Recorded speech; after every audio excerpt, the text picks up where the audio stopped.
चलो क्या factor affecting rate of reaction में जो पहला चीज़ है जिसके वजह से रेट ऑफ रिएक्शन डिस्टर्ब होता है, डिस्टर्ब का मतलब कुछ भी आगे पीछे तेज होना है धीरे होना, वो होता है नेचर ऑफ रिएक्टेंट। रिएक्टेंट का मतलब जो चीज़ें रिएक्शन कर रही होती हैं उनका नेचर कैसा है। उनका नेचर का मतलब होता है कि वो सॉलिड हैं, लिक्विड हैं, गैस हैं, पोलर हैं, नॉन पोलर हैं। बात समझ में आ रही है? बहुत सारे छोटी बातें हैं जिनको आप डिस्कस करेंगे। उनका स्टेट सॉलिड है, लिक्विड है, गैस है। अगर वो सॉलिड है तो सॉलिड बड़ा है, छोटा सॉलिड है और छोटा सॉलिड है, ठीक है। अगर वो गैस है तो उसकी डेंसिटी कितनी ज़्यादा है, डेंसिटी मतलब गैस के मॉलिक्यूल कितने पास पास हैं, कितने दूर दूर हैं। ये सारी की सारी चीज़ें रिएक्टेंट के नेचर में आ जाएंगी। बात समझ में आ रही है? तो factors affecting rate of reaction में आप एक लाइन लिखिए, पहले लिखिए there are several factors, there are several factors, there are several factors on which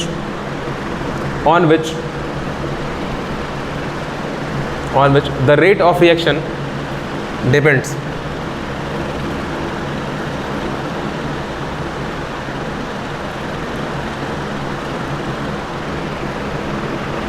On which the rate of reaction depends.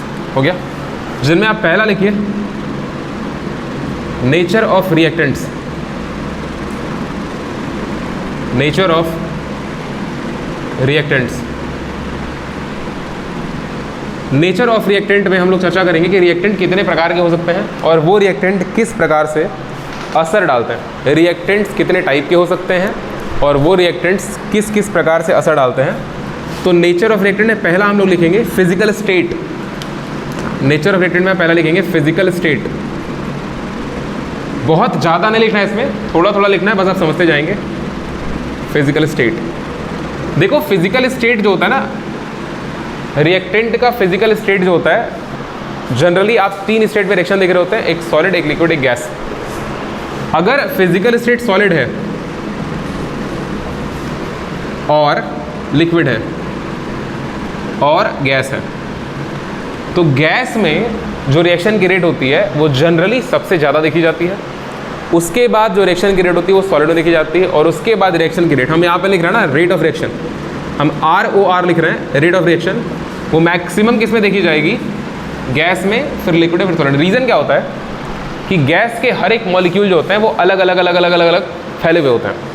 तो अगर मान लो नाइट्रोजन गैस को हाइड्रोजन गैस के साथ रिएक्ट करना है, तो उस केस में क्या होगा कि ज़रूरी ऐसा नहीं है कि पहले सबसे बाहर वाले नाइट्रोजन गैस के एटम्स मतलब मॉलिक्यूल्स कंबाइन करेंगे हाइड्रोजन के साथ, अंदर वाले बाद में करेंगे, ऐसा तो कुछ है नहीं। जहाँ भी हाइड्रोजन नाइट्रोजन मिल जाएगा वहाँ पर रिएक्शन हो जाएगी, ठीक है। तो बहुत सारे नाइट्रोजन गैस एक साथ बहुत सारे हाइड्रोजन गैस के साथ कंबाइन कर सकते हैं, ठीक है। पूरे रूम में नाइट्रोजन हाइड्रोजन दोनों का मिक्सचर है, तो पूरे रूम में रिएक्शन हो रही होगी हर जगह, एट एवरी प्लेस। अगर यही आप लिक्विड की बात करें, अगर ये आप लिक्विड की बात करें, तो लिक्विड में जो रिएक्शन होगा, अगर वो मिसिबल लिक्विड है, जैसे कि अगर मान लो हम अल्कोहल को मतलब एथेनॉल की बात कर रहे हैं, अगर आप एथेनॉल को पानी में मिला रहे हैं तो वो मिसिबल होता है इन एनी प्रोपोर्शन, आपको पता होना चाहिए। आप कितना भी एथेनॉल कितना भी पानी मिला सकते हैं। एक ढक्कन एथेनॉल, बात में आ रही क्या, आप एक ड्राम पानी में मिला दें, मिल जाएगा, वो यूनिफॉर्मली डिस्ट्रीब्यूट हो जाएगा। और आप एक ड्राम एथेनॉल एक ढक्कन पानी में मिला सकते हैं, मतलब एक ढक्कन पानी डाल देंगे, वो भी मिसिबल है, ठीक है, इन एनी प्रोपोर्शन। तो लिक्विड में भी ऐसा होता है कि हाँ ठीक है, रिएक्शन हर जगह हो सकता है, लेकिन बस एक बात का अंतर होता है कि लिक्विड में पार्टिकल थोड़े ज़्यादा पास होते हैं, इस वजह से रिएक्शन का रेट थोड़ा घट जाता है। बस में आ रही है, लिक्विड में स्टेरिक हिंड्रेंस हल्का सा देखने को मिल सकता है कि पार्टिकल्स बहुत सारे एक ही जगह पे है ना। अरे as compare to gas state, liquid में पार्टिकल ज़्यादा पास में है, तो आपको थोड़ा सा स्टेरिक हिंड्रेंस का वहाँ पे कॉन्सेप्ट देखने को मिल सकता है, जिसके वजह से स्टेरिक हिंड्रेंस समझते हैं ना, भीड़ भाड़ में जाने में दिक्कत हो। ऑर्गेनिक केमिस्ट्री में आप पढ़े थे स्टेरिक हिंड्रेंस की बात। ऑर्गेनिक केमिस्ट्री में एक न्यूक्लियोफाइल इलेक्ट्रोफाइल अटैक कर रहा होता है, तो वहाँ पे स्टेरिक हिंड्रेंस की वजह से उस अटैक में दिक्कत आती है। अगर आपको याद नहीं है तो आप 12 में पढ़ेंगे दोबारा से बात। तो लिक्विड में दिक्कत आ सकती है, इस बात की पॉइंट नंबर 1। पॉइंट नंबर 2, कई बार ऐसा होता है कि रिएक्शन लिक्विड के सर्फेस पे हो रहा होता है। कई बार ऐसा होता है कि रिएक्शन लिक्विड के सर्फेस पर हो रहा होता है, और अगर रिएक्शन लिक्विड के सर्फेस पर हो रहा है तो उस केस में भी अगेन रिएक्शन की स्पीड घट जाएगी, क्योंकि रिएक्शन सिर्फ सर्फेस के मॉलिक्यूल्स परफॉर्म करेंगे, अंदर के मॉलिक्यूल्स परफॉर्म नहीं करेंगे। आप समझिए मेरे बात को, ठीक है। और सिमिलरली सॉलिड में अगर तुम रिएक्शन करवा रहे हो तो सॉलिड के अंदर तो चीज़ घुस नहीं सकती। फॉर एग्जाम्पल रस्टिंग, देखिए फॉर एग्जाम्पल आप रस्टिंग देखिए, हालांकि रस्टिंग में सॉलिड के ऊपर अटैक हो रहा होता है पानी का, वाटर का और एटमॉस्फेरिक ऑक्सीजन गैस का, तो वहां पर तो जो रस्टिंग होती है वो आयरन के अपर सरफेस से पहले होती है, उसके बाद अंदर भी होती है ना। आप कभी भी अगर एक कोरोड आयरन को लेकर के आएंगे और उसको पीटेंगे तो ऊपर का रस्ट झड़ जाएगा, और झड़ जाने के बाद कुछ रस्ट अंदर लगा होता है वो भी झड़ जाता है। तो आयरन की रॉड ऐसा नहीं कि ऊपर का रस्ट आप निकाल देते एकदम अंदर चिकनी आयरन रॉड नहीं लगी, वो उबड़ खाबड़ रॉड होती है। बात समझ रहे, कहीं पे रस्ट काफ़ी अंदर तक लग गया होता है, कहीं पे ऊपर तक रस्ट लगा होता है, ऐसा होता है। तो बेसिकली ये आपको समझ में आ रहा होगा कि सॉलिड में थोड़ा रिएक्शन करने में दिक्कत है, सिर्फ वही पार्टिकल रिएक्ट कर पाएंगे सॉलिड में जो पार्टिकल ऊपर सरफेस पे अवेलेबल होंगे। लिक्विड में पार्टिकल ऊपर सरफेस के रिएक्शन करेंगे और अंदर वाले भी करेंगे, लेकिन स्टेरिक हिंड्रेंस, लिक्विड में पार्टिकल ज़्यादा पास में है, ठीक है। तो हो सकता है कि जो रिएजेंट है, मतलब रिएजेंट का मतलब जो अटैक करने वाला है, जो रिएक्शन करने वाला है, हो सकता है कि उसको वहाँ तक पहुँचने में दिक्कत हो जाए। बस मेरे का मतलब रिएक्शन फ्रीली नहीं हो पाएगा। कई बार ऐसा होगा लिक्विड के, जैसे H2O के मॉलिक्यूल जो है ना, let us assume liquid ammonia जो है, लिक्विड अमोनिया लिक्विड क्यों है? लिक्विड अमोनिया लिक्विड इसलिए क्योंकि देखिए पहली बात उसका मास ज़्यादा है, तो वो ईजिली हवा में उड़ नहीं सकता, ठीक है। उसको एनर्जी चाहिए हवा में उड़ने के लिए। हवा में उड़ने का मतलब बेसिकली टेम्परेचर बढ़ाएंगे तो उसकी डेंसिटी घटेगी तो ऊपर जाएगा। दूसरी बात, लिक्विड अमोनिया, कोई भी लिक्विड ले लो, दूसरी बात कि लिक्विड के मॉलिक्यूल्स आपस में चिपके होते हैं, तो कोई और मॉलिक्यूल उनके बीच में आ पाए इसमें थोड़ी मुश्किल हो सकती है। लेकिन गैस में सारे पार्टिकल अलग अलग है। अगर अमोनिया को आप गैस फेज में बना दो तो एक NH इधर टहल रहा है, उधर टहल रहा है, उधर टहल रहा है, उधर टहल रहा है, उधर टहल रहा है। बस मेरी का कोई भी H+ आयन आके पकड़ लेगा, NH4 पॉजिटिव अमोनियम आयन बना देगा, ठीक है। बस एक तरीका है समझाने का, इसलिए आपको इस बात को ऐसे बता रहे हैं। तो अगर आप रेट ऑफ रिएक्शन देखेंगे तो सॉलिड में सबसे कम, फिर लिक्विड, फिर गैस। दूसरी बात, पहला तो फिजिकल स्टेट हो गया। दूसरी बात, जो दूसरी चीज़ होती है वो होता है साइज ऑफ रिएक्टेंट। दूसरी चीज़ है size of reactant. Size of reactant, देखिए साइज की चर्चा ना आप सॉलिड में ज़्यादा अच्छे से कर पाएंगे। साइज की चर्चा आप सॉलिड में ज़्यादा से कर पाएंगे, क्योंकि देखिए लिक्विड और सॉलिड का ही सिर्फ साइज होता है। साइज मतलब कितना ज़्यादा है ना, वो गैस का साइज होता नहीं है, वो एक्सपैंड कर जाता है पूरा का पूरा, ठीक है। तो अगर हम सॉलिड की बात करें तो अगर देखिए सॉलिड है, अगर सॉलिड की बात करें तो अगर सॉलिड लार्ज है, ज़्यादा बड़ा सॉलिड पार्टिकल है, और एक तरफ हम स्मॉल सॉलिड पार्टिकल बोल रहे हैं, स्मॉल सॉलिड पार्टिकल की बात करें साइज में, एक इतना बड़ा सा लोहा, एक छोटा लोहा, एक बड़ा लोहा मतलब बड़े बड़े बड़े लोहे और छोटे छोटे छोटे छोटे लोहे। आपको क्या लग रहा है रिएक्शन कहाँ ज़्यादा तेज होगी, छोटे छोटे छोटे लोहे में या बड़े बड़े बड़े सॉलिड पार्टिकल्स में? छोटे पार्टिकल्स में रिएक्शन होगा या बड़े पार्टिकल्स में रिएक्शन होगा? मतलब कि इस बात को आप ऐसे समझिए कि मान लीजिए आपके पास 5 किलो आयरन है, 5 किलो आयरन का एक सिंगल सॉलिड हो गया और 5 किलो आयरन के छोटे छोटे टुकड़े हो गए, ठीक है। तो रेट ऑफ रिएक्शन कहाँ ज़्यादा हो जाएगा? रेट ऑफ रिएक्शन छोटे वाले पार्टिकल्स में ज़्यादा हो जाएगा, क्योंकि छोटे वाले पार्टिकल्स में सरफेस एरिया ज़्यादा होगा ना बेटा।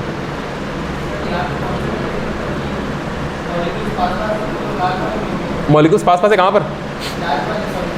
यही तो प्रॉब्लम है ना, रिएक्शन कराना है, जो चीज़ रिएक्शन करेगी वो अंदर कैसे घुस पाएगी? सॉलिड रिएक्शन सॉलिड के सरफेस पे होता है ना। आप मेरी बात समझिए, जैसे कि प्लेटिनम की रॉड आप लेते हैं, प्लेटिनम की रॉड के सरफेस पर H+ आयन चिपक जाता है। हम सिर्फ रिफरेंस देने के लिए एग्जांपल्स दे रहे हैं। प्लेटिनम के सरफेस पे H+ चिपक जाता है, जा करके हाइड्रोजन के चिपक जाती है, अंदर तो जा नहीं पाती है। एक 5 किलो का सॉलिड है और 5 किलो सॉलिड मतलब 5 किलो के छोटे छोटे छोटे छोटे बॉल्स हैं, उन्हीं 5 किलो सॉलिड को छोटे बॉल से पिघला दिया गया है, ठीक है। तो रिएक्शन तेज वहाँ पर होगा जहाँ बॉल छोटे छोटे हैं, क्योंकि जो 5 किलो का आप एक बटखरा ले रहे हैं, फॉर एग्जांपल एक वेट ले रहे हैं, वहाँ पे सिर्फ सरफेस पे रिएक्शन हो पाएगी। लेकिन जब आप सॉलिड को छोटा टुकड़े में डिवाइड करेंगे तो वहाँ पे हर सॉलिड के सरफेस पे रिएक्शन होगी और रिएक्शन जल्दी हो पाएगी।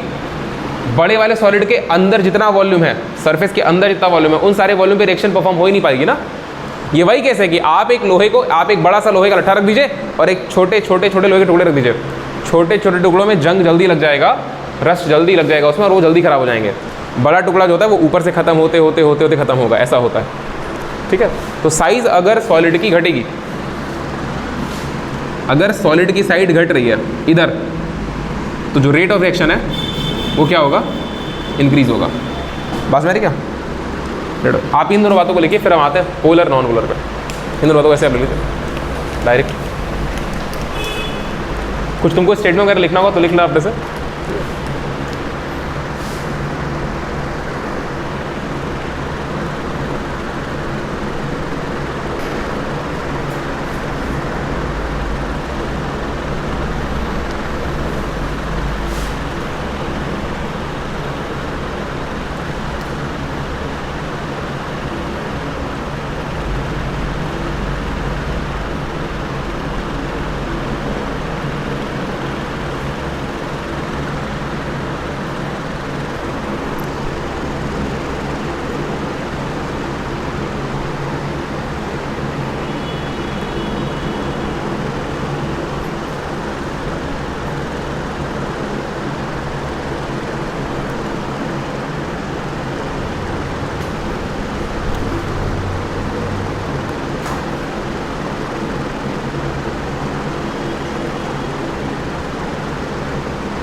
हो गया।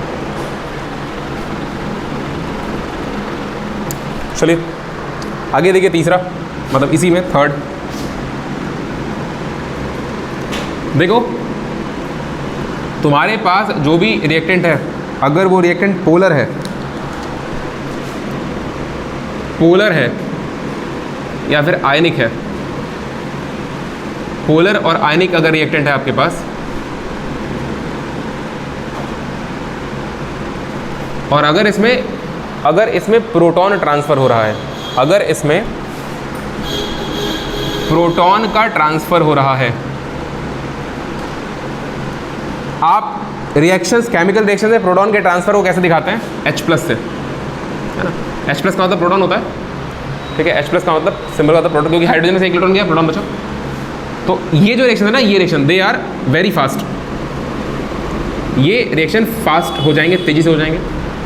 और अगर आपके रिएक्शन ऐसे हैं, मतलब अगर पोलर है या फिर आयनिक रिएक्टेंट्स हैं जिनमें प्रोटॉन का ट्रांसफर हो रहा है, तो वो रिएक्शन जल्दी हो जाएंगे। फॉर एग्जांपल अगर H2O में आप H+ को जोड़ें, मतलब जैसे कि मान लो कि इस सॉल्यूशन के अंदर H+ और OH- डिसोसिएट हुआ, तो वो जो H+ है ना, वो H+ H2O के पास जाके H3O+ बना लेता है, हाइड्रोनियम आयन, है ना। तो वो H+ जो है, मेरी बात समझें आप, H2O और H+ ये बन जाता है H3O+, ठीक है। ये रिएक्शन बहुत तेज होगा ना, ये रिएक्शन बहुत ज़्यादा तेज होगा, क्योंकि एक प्रोटॉन बहुत अनस्टेबल एंटिटी होती है। एक प्रोटॉन इन इट सेल्फ अपने आप में बहुत अनस्टेबल एंटिटी होती है, जो कि किसी स्टेबल चीज़ को कंबाइन करती है, किसी स्टेबल के साथ कंबाइन करती है, जो कि उसका प्रोटॉन का पॉजिटिव चार्ज होल्ड कर सके। देखो अनस्टेबल ये भी है, हम ये नहीं बोल रहे ये अनस्टेबल नहीं है, इन तीनों में स्टेबल सिर्फ ये है, लेकिन ये ज़्यादा अनस्टेबल है। बात में है, ये ज़्यादा अनस्टेबल है। तो ये वाली जो चीज़ है ना, ये हाइड्रोनियम आयन, ये वाली चीज़ बहुत तेज़ी से बनेगी, ठीक है। और यहीं पे अगर रिएक्शन ऐसा है, मान लीजिए रिएक्शन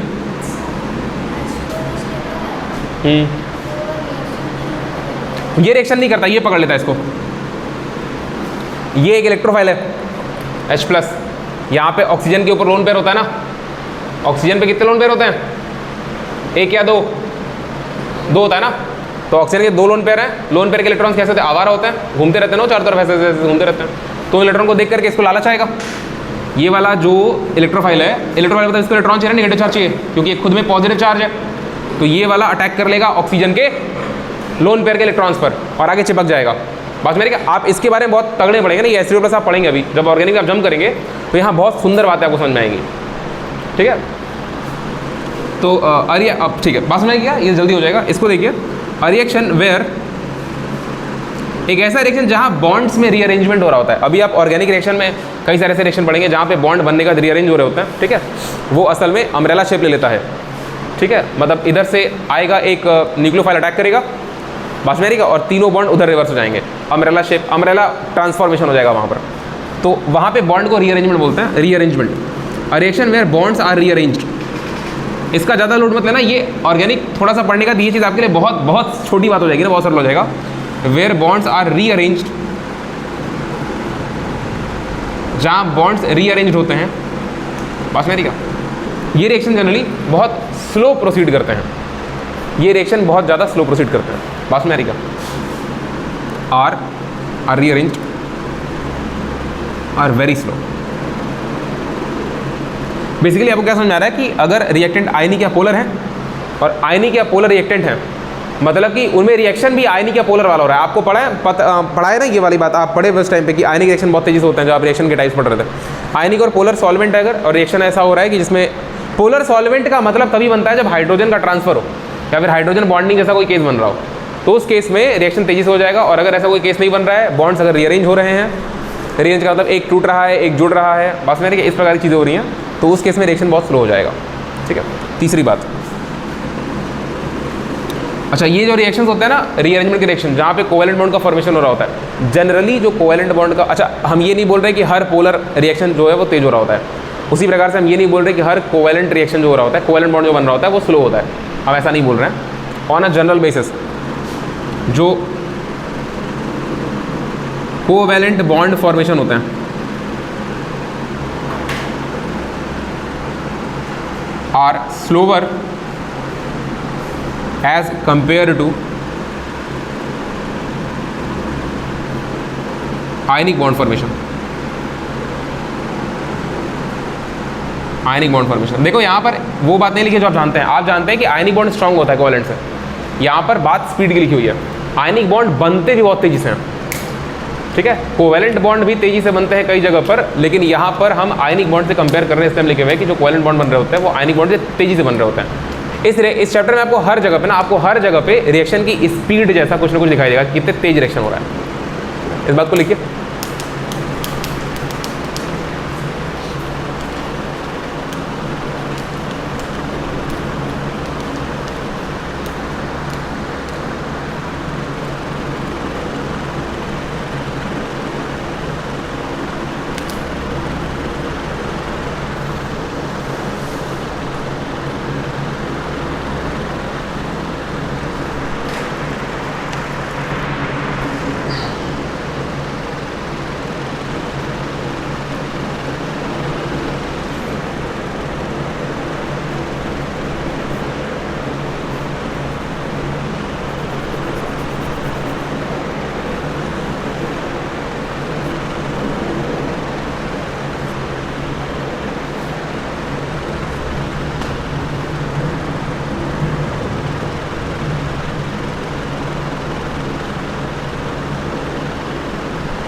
हो गया।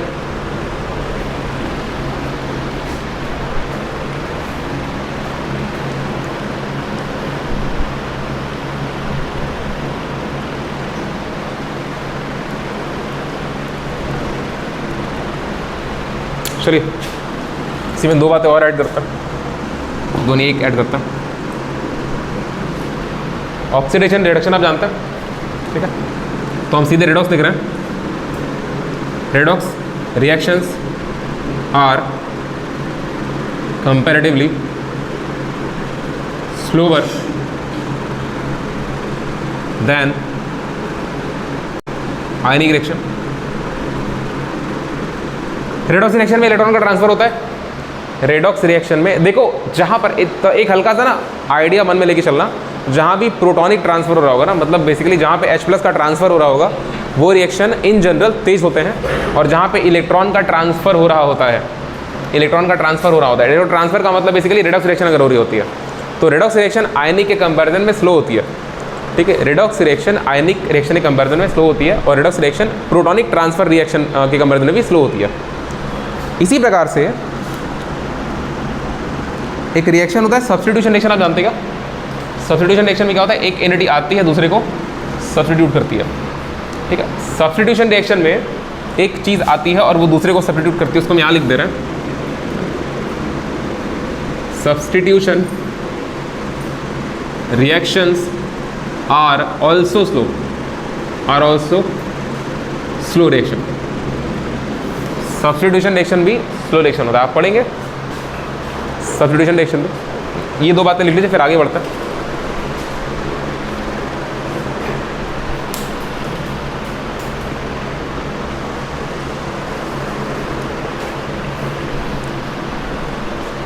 तेज में आप दो नाम ध्यान रखेंगे, एक पोलर में जहाँ पे प्रोटॉन शिफ्ट हो रहा है, और एक आयनिक। ये दोनों रिएक्शन तेज होते हैं। अगर रिएक्टेंट पोलर है या आयनिक है तो रिएक्शन तेज होंगे, और अगर आपका रिएक्टेंट कोवेलेंट बॉन्ड बना रहा है, सब्स्टिट्यूशन रिएक्शन फॉलो कर रहा है, या रेडॉक्स है, अगर आपका रिएक्टेंट रेडॉक्स फॉलो कर रहा है, या फिर अगर वो कोवेलेंट बॉन्ड फॉर्मेशन कर रहा है, या फिर बॉन्ड्स का रीअरेंजमेंट हो रहा है, वहाँ पर रीअरेंजमेंट ऑफ बॉन्ड आप पढ़ लेंगे, आपको बता दे रहे हैं ये वाली चीज़ ना, बॉन्ड्स आ रही है रंजनी, आप पढ़ लेंगे आगे चल के। हाँ जी, टेम्परेचर का डिपेंडेंसी देखिए वो ऑन हो गया ना। देखिए टेम्परेचर की डिपेंडेंसी में आपको दो बातें ध्यान रखनी है। सबसे पहली बात ये, दो नहीं तीन बातें आपको बताते हैं। पहली बात ये कि जनरली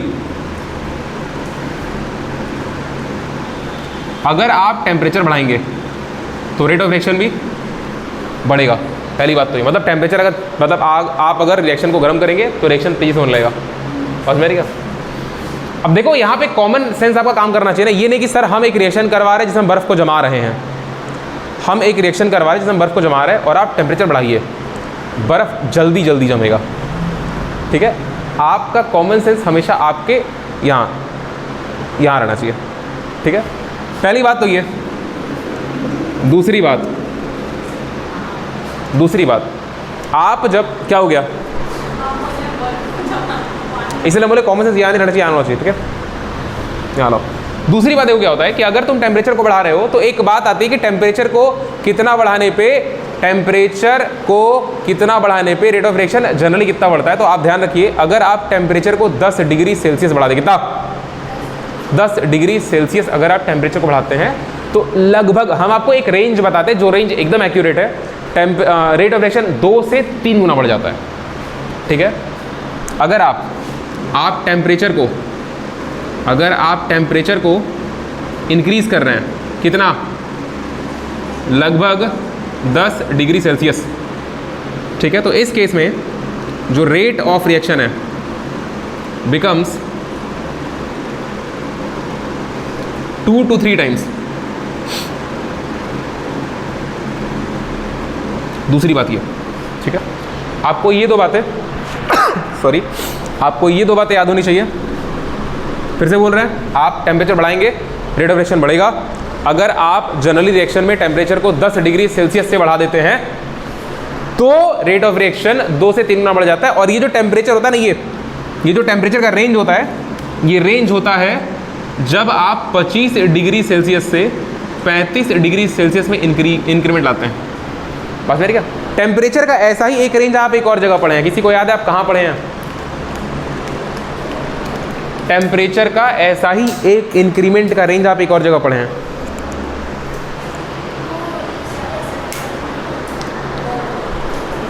अरे स्पेसिफिक बोल रही हो, ग्रेविटी बोल रही है?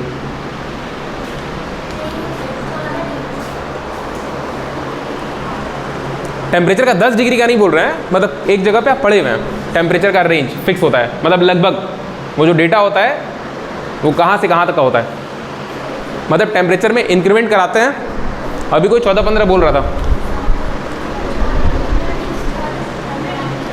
14.5 डिग्री से 15.5 डिग्री सेल्सियस अगर आप, मतलब उसको केल्विन नहीं बोल रहे क्योंकि वो चेंज है ना, अगर आप उतना चेंज कर रहे होते हैं 14.5 डिग्री सेल्सियस से 15.5 डिग्री सेल्सियस, अगर आप यही बात है ना, अगर आप टेम्परेचर चेंज कर रहे होते तो पानी का टेम्परेचर, अगर आप पानी को 14.5 डिग्री सेल्सियस से 15.5 डिग्री सेल्सियस तक लेकर के आ रहे होते हैं, कितना ग्राम पानी? 1 ग्राम पानी। तो उसके लिए जो रिक्वायर्ड हीट होती है उसको क्या बोलते हैं, मतलब वो हीट कितनी होती है? 1 कैलोरी ना, यही होता है ना। अगर आप 1 ग्राम पानी का टेम्परेचर 14.5 डिग्री सेल्सियस से 15.5 डिग्री सेल्सियस तक करते हैं तो उसके लिए जो रिक्वायर्ड हीट होती है वो कितनी होती है? 1 कैलोरी। खैर वापस आइए, आप टेम्परेचर बढ़ाएंगे रेट ऑफ रिएक्शन बढ़ेगा, अगर और वो टेम्परेचर अगर आप 10 डिग्री बढ़ा दे रहे हैं तो रेट ऑफ रिएक्शन लगभग 2 से 3 गुना हो जाता है। और ये टेम्परेचर का रेंज कहाँ से लिया जाता है? 25 से 35 डिग्री सेल्सियस। बस मेरी का मतलब रूम टेम्परेचर से आप 10 डिग्री बढ़ा रहे हैं, आप रूम टेम्परेचर से 10 डिग्री टेम्परेचर बढ़ाएंगे अगर तो जो रेट ऑफ रिएक्शन है वो 2 से 3 गुना हो जाएगा। ठीक है, क्योंकि अगर आप टेम्परेचर मान लो 200 डिग्री सेल्सियस से 210 डिग्री सेल्सियस बढ़ाओगे तो कई सारे रिएक्शन है जो उस टेम्परेचर पे होते ही नहीं है और कई सारी चीज़ें उस रिएक्शन पे वेपराइज हो जाती हैं। ठीक है, तो ये स्टैंडर्ड टेम्परेचर हम रूम की बात करेंगे। तीसरी बात देखो, ये टेम्परेचर कोएफिशिएंट होता है।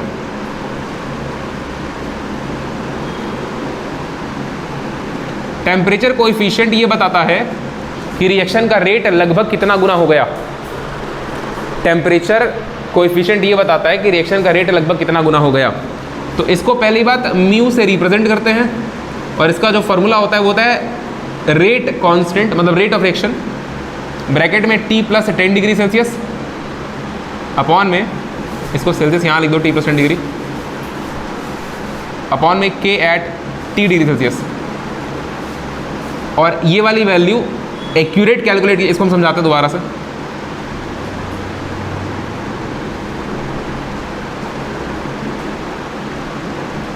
टेम्परेचर कोएफिशिएंट नाम की एक चीज़ है जो कैलकुलेट की जा सकती है, जो कि ये बताता है कि लगभग रेट ऑफ रिएक्शन कितने गुना हो गया है। कैसे निकालते हैं? आपको जिस टेम्परेचर पे रिएक्शन परफॉर्म करना है उस टेम्परेचर पे रेट कांस्टेंट की वैल्यू निकालिए और 10 डिग्री बढ़ा करके रेट कांस्टेंट की वैल्यू निकालिए, दोनों को डिवाइड कर दीजिए, उससे जो वैल्यू आती है उसको बोलते हैं टेम्परेचर कोएफिशिएंट म्यू। और इसको भी एक रिएक्शन के लिए ये स्टैंडर्ड वैल्यू जो कैलकुलेट की जाती है वो 25 से 35 डिग्री पर ही कैलकुलेट की जाती है। ये जो वैल्यू आ रही होती है ना, ये लगभग यहीं से आती है। ठीक है जी, ये 3 बातें आपको टेम्परेचर के बारे में पता होनी चाहिए। आप इन 3 बातों को लिखें ज़रा।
हो गया?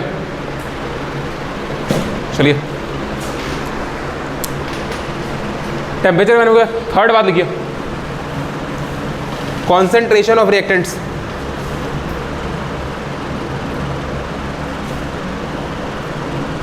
कॉन्सेंट्रेशन ऑफ रिएक्टेंट्स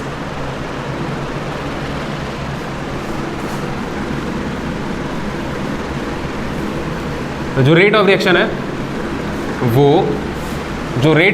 है वो रिएक्टेंट्स के कॉन्सेंट्रेशन पे भी डिपेंड करेगा। रिएक्टेंट्स का कॉन्सेंट्रेशन का मतलब कि आप कितना कॉन्सेंट्रेशन में कितना मोलर रिएक्टेंट ले रहे हैं, और ये जो रिलेशन होता है ये डायरेक्टली प्रोपोर्शनल का होता है। मतलब आप जितना ज़्यादा रिएक्टेंट का कॉन्सेंट्रेशन लेंगे, आप कॉन्सेंट्रेशन जितना ज़्यादा लेंगे रेट ऑफ रिएक्शन उतना ही ज़्यादा होगा। आप कॉन्सेंट्रेशन जितना ज़्यादा लेंगे रेट ऑफ रिएक्शन उतना ज़्यादा होगा, क्योंकि उतने ही ज़्यादा मॉलिक्यूल्स अवेलेबल होंगे, उतने ही ज़्यादा, जितना ज़्यादा कॉन्सेंट्रेशन उतना ज़्यादा रिएक्टेंट्स अवेलेबल होंगे रिएक्शन परफॉर्म करने के लिए। तो अगर आप चाहते हैं कि रिएक्शन आपकी तेज़ी से हो, ठीक है, मतलब आपको प्रोडक्ट बहुत सारा जल्दी से मिल जाए। बहुत सारा प्रोडक्ट जल्दी से मिलने का मतलब होता है, बहुत सारा प्रोडक्ट जल्दी से मिलने का मतलब होता है कि आपकी रिएक्शन तेज़ी से हो रही है। यही बोलोगे ना? तुमको अगर बहुत सारा प्रोडक्ट कम टाइम में चाहिए तो आपके पास 2 तरीके हैं। अगर आपको बहुत सारा प्रोडक्ट कम टाइम में चाहिए तो आपके पास 2 तरीके हैं। पहला तरीका तो ये है कि वो रिएक्शन खुद ही तेज़ी से हो जाए, है ना, वो रिएक्शन तेज हो जाए ताकि फटाफट रिएक्शन कंप्लीट हो जाए, सारे के सारे प्रोडक्ट आपको मिल जाए। और अगर मान लीजिए वो स्लो रिएक्शन है, अगर मान लीजिए वो स्लो रिएक्शन है, ये बिल्कुल इसी प्रकार से है। खैर अगर मान लो स्लो रिएक्शन है तो आप रिएक्टेंट का अमाउंट ज़्यादा कर दीजिए, भले रिएक्शन धीरे धीरे हो लेकिन कई जगह पर हो। 2 ठो यहाँ कंबाइन करे, 2 ठो यहाँ कंबाइन करे, तो बात में क्या। आपकी अगर शादी है, आपको सबको आइसक्रीम बंटवाना है, तो या तो एक आदमी रखिए जो बहुत तेज काम कर रहा हो, यार बस मेरी क्या 1 सेकंड में 20 लोगों को मिठाई बांट दे, आइसक्रीम बांट दे, ठीक है। या फिर आप अगर नॉर्मल लोग हैं तो 20 लोगों को रखिए, तो संख्या बढ़ा दी आप आदमियों की। रिएक्टेंट मतलब आदमी जो आइसक्रीम बांट रहे हैं, ठीक है। और कितने लोग आइसक्रीम मिल गया, ये आपका प्रोडक्ट हो गया। तो या तो रिएक्शन खुद तेज हो जाए, मतलब एक आदमी जो है वो खुद ही बहुत तेज आइसक्रीम बांट दे, या फिर आप अगर आदमी धीरे धीरे आइसक्रीम बांट रहा है तो वैसे वैसे 10 आदमी रख लीजिए, एक ठो वहाँ लेके जाएंगे, ठो वहाँ लेके जाएंगे, वहाँ लेके बस मेरी क्या। तो यही बात है। तो कॉन्सेंट्रेशन यहाँ पे रोल प्ले करता है। अगर आप कॉन्सेंट्रेशन ज़्यादा रखेंगे रिएक्टेंट का तो रेट ऑफ रिएक्शन भी ज़्यादा हो जाएगा। तो तीसरी बात जो फैक्टर है वो है कॉन्सेंट्रेशन ऑफ रिएक्टेंट। ये बात बाकी सबसे थोड़ा ज़्यादा जरूरी है यहाँ पर। अभी आप पढ़े नेचर ऑफ रिएक्टेंट और दूसरा पढ़े टेम्परेचर, तीसरा पढ़ने जा रहे हैं कॉन्सेंट्रेशन। ये वाला पॉइंट ज़्यादा जरूरी है, ठीक है, क्योंकि इसी पॉइंट का यूज़ करके हम लोग रेट कांस्टेंट निकालेंगे। आप मेरी बात समझिए। अभी तक हम रेट ऑफ रिएक्शन की चर्चा कर रहे थे, R R R R R. यहाँ पर जो टेम्परेचर कोएफिशिएंट की वैल्यू लिखे थे उसमें के आया था, है ना। आपको पूछना था कि क्यों आया, कि कहाँ से आया, बस मेरी क्या। वो जो के होता है वो एक हम लोग रेट लॉ लिखेंगे अभी। रेट लॉ में आर बराबर के इंटू कॉन्सेंट्रेशन ऐसा कुछ करके फॉर्मूला बनेगा। तो वहाँ पे जो के आता है ना, वो जो के आता है उसी को आप क्या बोलते हैं, रेट कांस्टेंट बोलते हैं। वहाँ पे वही के था। इस बात को हम समझा देंगे दोबारा से, कोई दिक्कत नहीं है, आप परेशान होते, लेकिन आपके दिमाग में बात आनी चाहिए थी ना, तुरंत आपको पॉइंट आउट करना चाहिए था। रिएक्टेंट का जो कॉन्सेंट्रेशन होता है अगर वो बढ़ेगा तो रेट ऑफ रिएक्शन बढ़ेगा, छोटी सी बात है। और अगर ये घटेगा तो रेट ऑफ रिएक्शन घटेगा। अगर सिर्फ और सिर्फ डिपेंडेंसी कॉन्सेंट्रेशन पे, तो ये नहीं कि सर टेम्परेचर बढ़ा दे कॉन्सेंट्रेशन कम कर दे, तो जो डोमिनेटिंग होगा उसके हिसाब से रेट ऑफ रिएक्शन वैरी करेगा। लेकिन यहाँ पर आप सिर्फ कॉन्सेंट्रेशन में चेंज ला रहे हैं, इसका मतलब बाकी चीज़ें आप चेंज नहीं कर रहे। जैसे कि आप जब टेम्परेचर का चेंज देख रहे थे तो आप वहाँ पे सिर्फ और सिर्फ टेम्परेचर को ही बदल रहे थे। आप जहाँ पे नेचर ऑफ रिएक्टेंट देख रहे थे वहाँ पे सारी चीज़ें सेम थी, आप सिर्फ नेचर ऑफ रिएक्टेंट को ही देख रहे थे। और अगर आप कॉन्सेंट्रेशन देख रहे हैं तो वहाँ पे टेम्परेचर नेचर सब कुछ सेम रहेगा, बस आप कॉन्सेंट्रेशन को इंक्रीज करेंगे या डिक्रीज करेंगे। मतलब कि आप एक जगह पे 6 तो हाइड्रोजन, मतलब एक जगह पे 20 हाइड्रोजन 10 नाइट्रोजन ले लो, और एक जगह पे 100 हाइड्रोजन और 100 नाइट्रोजन ले लो। तो कॉमन सेंस की बात है कि अगर टेम्परेचर, प्रेशर, बाकी सारे थर्मोडायनेमिक वेरिएबल सेम है तो जहाँ पे कॉन्सेंट्रेशन ज़्यादा है वहाँ पे रिएक्शन तेज होगी, ठीक है। ये हो गया कॉन्सेंट्रेशन डिपेंड। टेम्परेचर पे भी डायरेक्टली डिपेंड कर रहा है, मतलब डायरेक्टली प्रोपोर्शनल है, और कॉन्सेंट्रेशन पे भी डायरेक्टली प्रोपोर्शनल है। कौन, आर।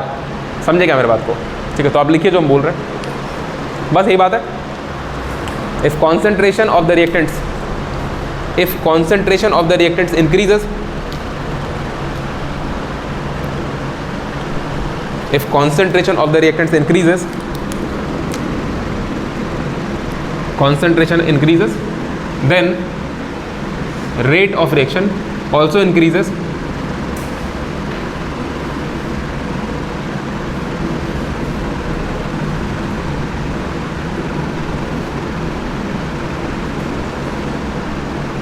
सही बात है ना। तो आप लिख सकते हैं ना कि रेट जो होता है रिएक्शन का वो डायरेक्टली प्रोपोर्शनल होता है कॉन्सेंट्रेशन के। बोलो, यहीं से आपका रेट लॉ आएगा, इसको लिख लीजिए।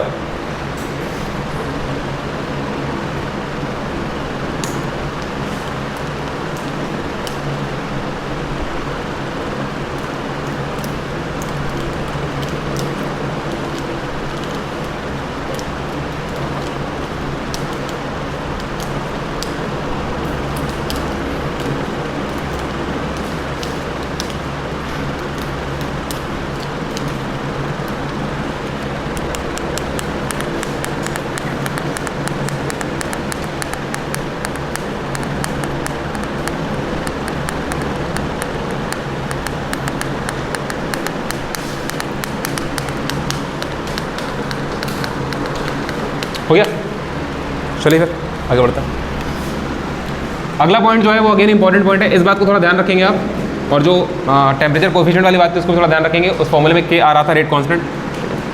14 लिखो, effect of catalyst. Effect of catalyst, एक कैटलिस्ट का असर रेट ऑफ रिएक्शन पर क्या होता है। देखो, अगर कोई रिएक्शन है जो थोड़ा धीरे हो रहा है और तुम चाहते हो कि फट से रिएक्शन हो जाए, तो आपको थोड़ा सा ज्ञान होना चाहिए और आप उसके अंदर सूटेबल सही कैटलिस्ट डाल दीजिए और वो रिएक्शन जल्दी हो जाएगा। देखो, रिएक्शन जल्दी क्यों हो जाता है, मेरी बात समझो।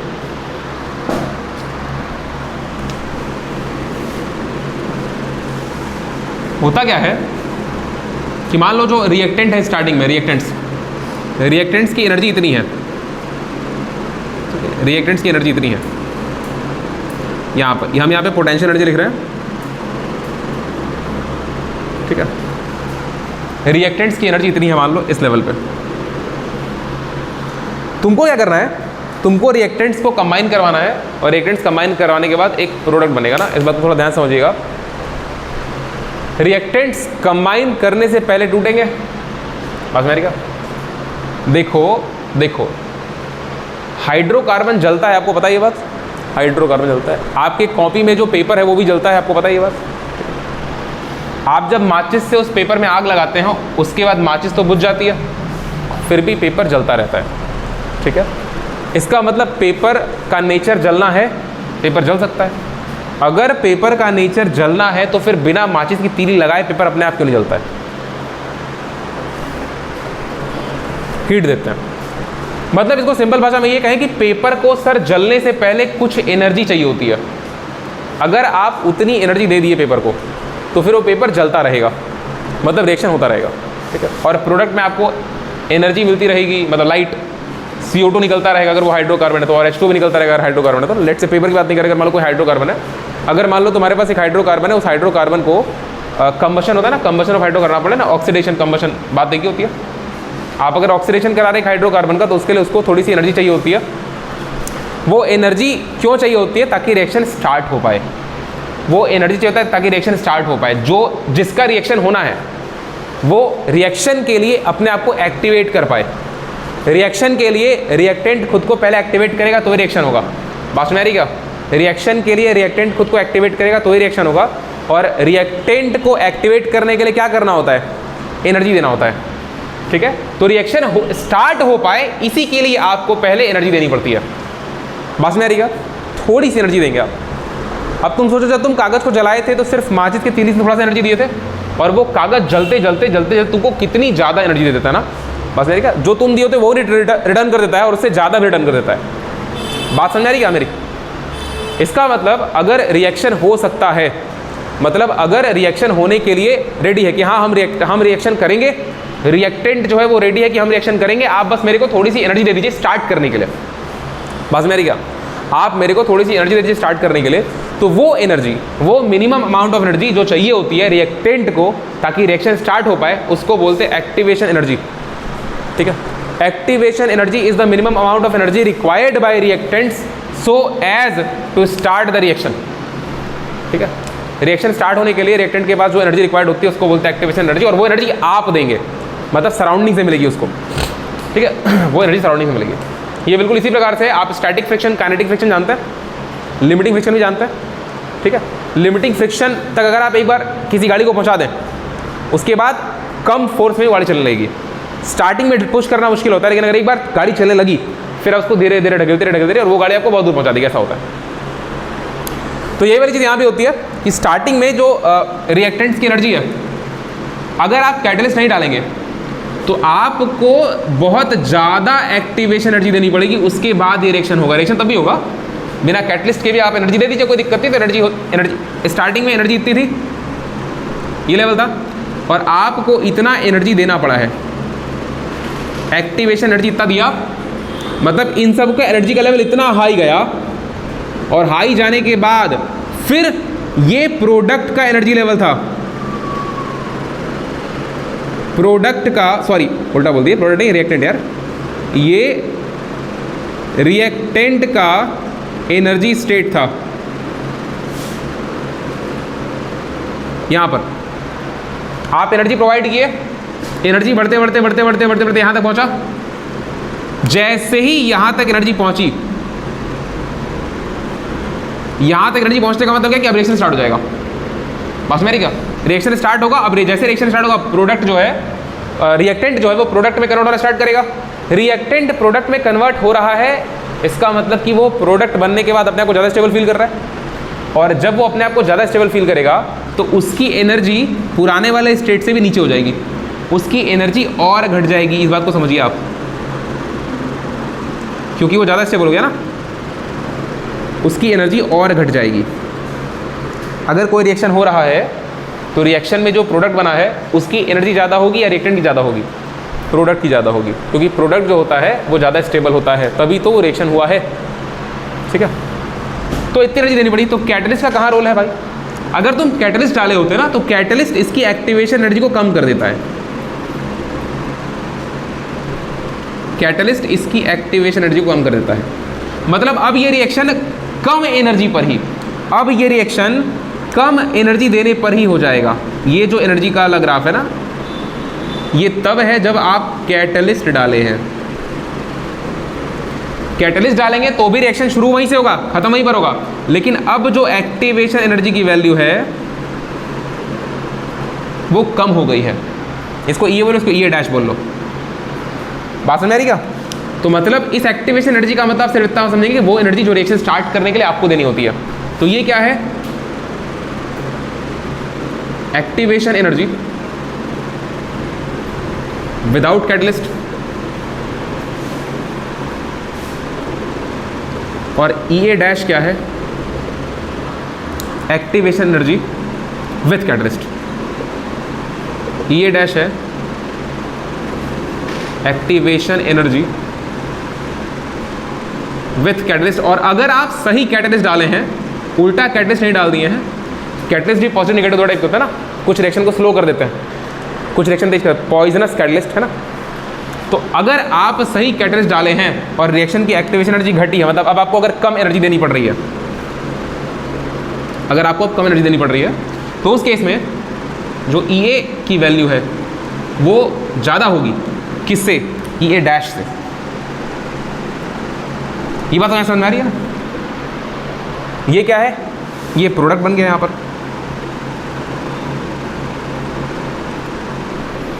ये हो गया एनर्जी ऑफ रिएक्टेंट, ये हो गया एनर्जी ऑफ प्रोडक्ट। बात में आ रही है? क्या बोल रहे हो?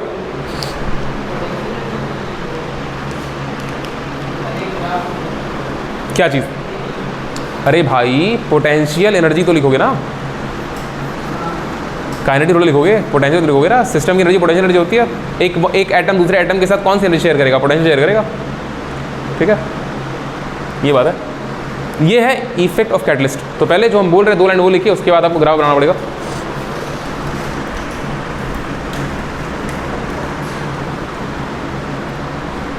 लिखिए, a catalyst is used, a catalyst is used to lower the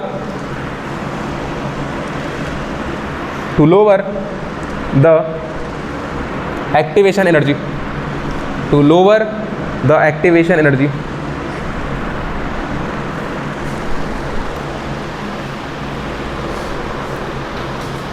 हो गया क्या? अगर आपको ये बात समझ में आती है, अगर कैटलिस्ट एनर्जी को लो करेगा, मान लो कि बिना कैटलिस्ट के तुमको 20 जूल एनर्जी देना पड़ रहा था और कैटलिस्ट डालने के बाद एनर्जी कम हो गई, तो अब आपको एक मॉलिक्यूल बनाने के लिए सिर्फ 4 जूल एनर्जी देनी पड़ रही है। तो पहले 20 जूल में सिर्फ एक मॉलिक्यूल बन रहा था, अब 4 जूल में ही एक बन जा रहा है। तो अब अगर 20 जूल दोगे तो 5 बन जाएगा ना। पहले 20 जूल में सिर्फ एक बन रहा था, अब एक 4 जूल में बन रहा है, तो 20 जूल में कितना बनेगा? 5 बन जाएगा। तो 5 बनने का मतलब आपको प्रोडक्ट जल्दी जल्दी मिल जाएगा। पहले 20 जूल देते एक ही मिला, अब 20 जूल देंगे 5 मिलेगा, 4 5 20। तो आपको लगेगा कि अच्छा रिएक्शन की रेट तेज हो गई है, मतलब प्रोडक्ट जल्दी जल्दी मिल रहा है। बात समझ में आ रही है क्या? तो आप लिखिए,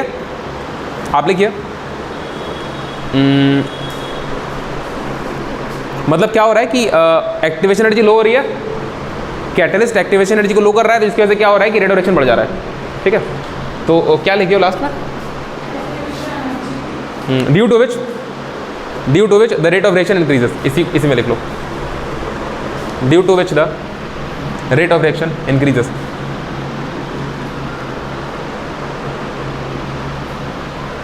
हो गया? थोड़ा इधर देखो, एक बात और आपको समझाते हैं। ये था रिएक्टेंट, ये बना प्रोडक्ट। ये एनर्जी किसकी थी? रिएक्टेंट की ER लिख दे। ये एनर्जी किसकी थी? प्रोडक्ट की EP लिख दे। ये जो एनर्जी का गैप दिख रहा है आपको, क्या ये रिएक्शन का डेल्टा H नहीं होगा? डेल्टा H क्या होता है? किसी भी रिएक्शन को हो जाने के बाद कितनी एनर्जी का चेंज हुआ, एंथैल्पी ऑफ रिएक्शन। बात मेरी क्या? ये जो डेल्टा H है, ये डेल्टा H जो रिएक्टेंट और प्रोडक्ट के एनर्जी में फाइनल चेंज जो आया, ये क्या है? Energy of reaction. और इस केस में डेल्टा H कैसा है? नेगेटिव ना। फाइनली आपको एनर्जी मिली या रिएक्शन को एनर्जी आप दिए? देखो यहां से यहां तक तुम एनर्जी दिए तो रिएक्शन वापस भी तो कर दिया उतनी एनर्जी, लेकिन रिएक्शन पहले यहां था, अब और भी एनर्जी आपको दे रहा है, इतनी एनर्जी एक्स्ट्रा दे रहा है ना। बस मेरी क्या? तो ये डेल्टा जिसके से पॉजिटिव। अच्छा ऐसा नहीं हो सकता क्या? क्या ग्राफ ऐसा नहीं बन सकता? क्या ग्राफ ऐसा नहीं बन सकता है? यहां पे रिएक्टेंट था स्टार्टिंग में, एनर्जी ऑफ रिएक्टेंट, ये प्रोडक्ट हो गया। ऐसा नहीं बन सकता है?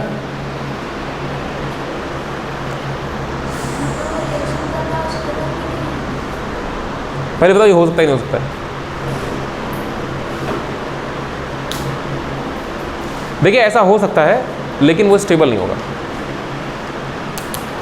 ऐसा हो सकता है लेकिन वो जो प्रोडक्ट बना है ना, वो रिएक्टेंट से स्टेबल नहीं होगा ना। आप प्रोडक्ट बना लीजिए, आप प्रोडक्ट बना लीजिए और फिर आप प्रोडक्ट को अलग अलग कर दीजिए।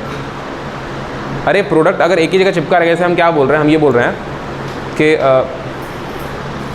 समझो हम क्या बोल रहे हैं, हम बोल रहे हैं H2SO4 है और साथ में Na डाल दो, या फिर एक काम करो FeSO4 डाल दो, Fe2SO4 का होल तरह डाल दो और Na डाल दो। सोडियम डिस्प्लेस करेगा, सोडियम डिस्प्लेस करेगा ना। बात मेरी क्या? अगर आप गैल्वेनिक सेल में एक तरफ इसको और एक तरफ उसको लेते हो और किसी भी प्रकार से आप ये चीज़ बना लिए, एक में पहले ये Na2SO4 ही था, मान लीजिए आप आयरन डालें और उसको एनर्जी दे करके रिएक्शन रिवर्स करवा दिए और ये चीज़ बना लिए, और ये बनाने का दोनों को अलग अलग कर दिए, दोनों को अलग अलग कर दिए, तो इन दोनों में ज़्यादा स्टेबल कौन है? Na2SO4 या FeSO4? Na वाला ज़्यादा स्टेबल है ना। बात में आ रही क्या? लेकिन बनना तो ये चाहता था, आप इसको बना के अलग अलग कर दिए, और अगर अलग अलग कर दिए तो इसका मतलब रिएक्शन में आपको एनर्जी देनी पड़ी होगी ना, और जो आपने रिएक्शन में एनर्जी दी है वो एनर्जी अभी भी रिएक्शन के अंदर स्टोर है। जो आप रिएक्शन को एनर्जी दी है वो अभी भी उसके अंदर स्टोर है। अगर इन दोनों को फिर से दोबारा साथ में लेकर के आओगे तो रिएक्शन रिवर्स हो जाएगा। बस मेरी क्या? अपने आप Na को डिस्प्लेस कर देगा, और अपने आप अगर Na को डिस्प्लेस कर देगा तो Na2SO4 बन जाएगा, मतलब ये चीज़ दोबारा से घूम के यहाँ से वापस चली आएगी। तो हम क्या बोल रहे हैं कि अगर एक हायर एनर्जी का प्रोडक्ट बना है, अगर एक हायर एनर्जी का प्रोडक्ट बना है तो आपको उसको सेपरेट करना पड़ेगा। अगर आप सेपरेट नहीं किए तो रिएक्शन अपने आप क्या हो जाएगा? रिवर्स हो जाएगा। बस मेरी क्या? इस बात को थोड़ा ध्यान रखें। तो ग्राफ ऐसा ऐसा दे करके आपसे पूछा जा सकता है कि बताइए, और इस केस में डेल्टा H की वैल्यू पॉजिटिव हो जाएगी, क्योंकि दिख रहा है कि एनर्जी हम दिए ज़्यादा है और ये हमको कम एनर्जी दिया है, इतना एनर्जी एब्जॉर्ब कर लिया। ठीक है जी, ये बात आपको समझाना चाहिए। ये ग्राफ बनाइए आप, पहला वाला बनाइए ग्राफ। क्या? एक्टिवेशन एनर्जी का ग्राफ है बेसिकली। टाइम लिख लो भैया, टाइम लिख लो, टाइम ऑफ रिएक्शन हो रहा ना, टाइम लिख लो।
चलिए एक और लिख लीजिए।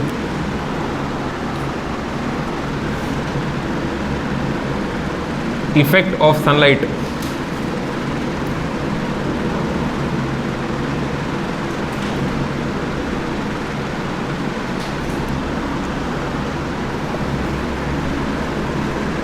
ये बस 2 लाइन का लिखना है इफेक्ट ऑफ सनलाइट में।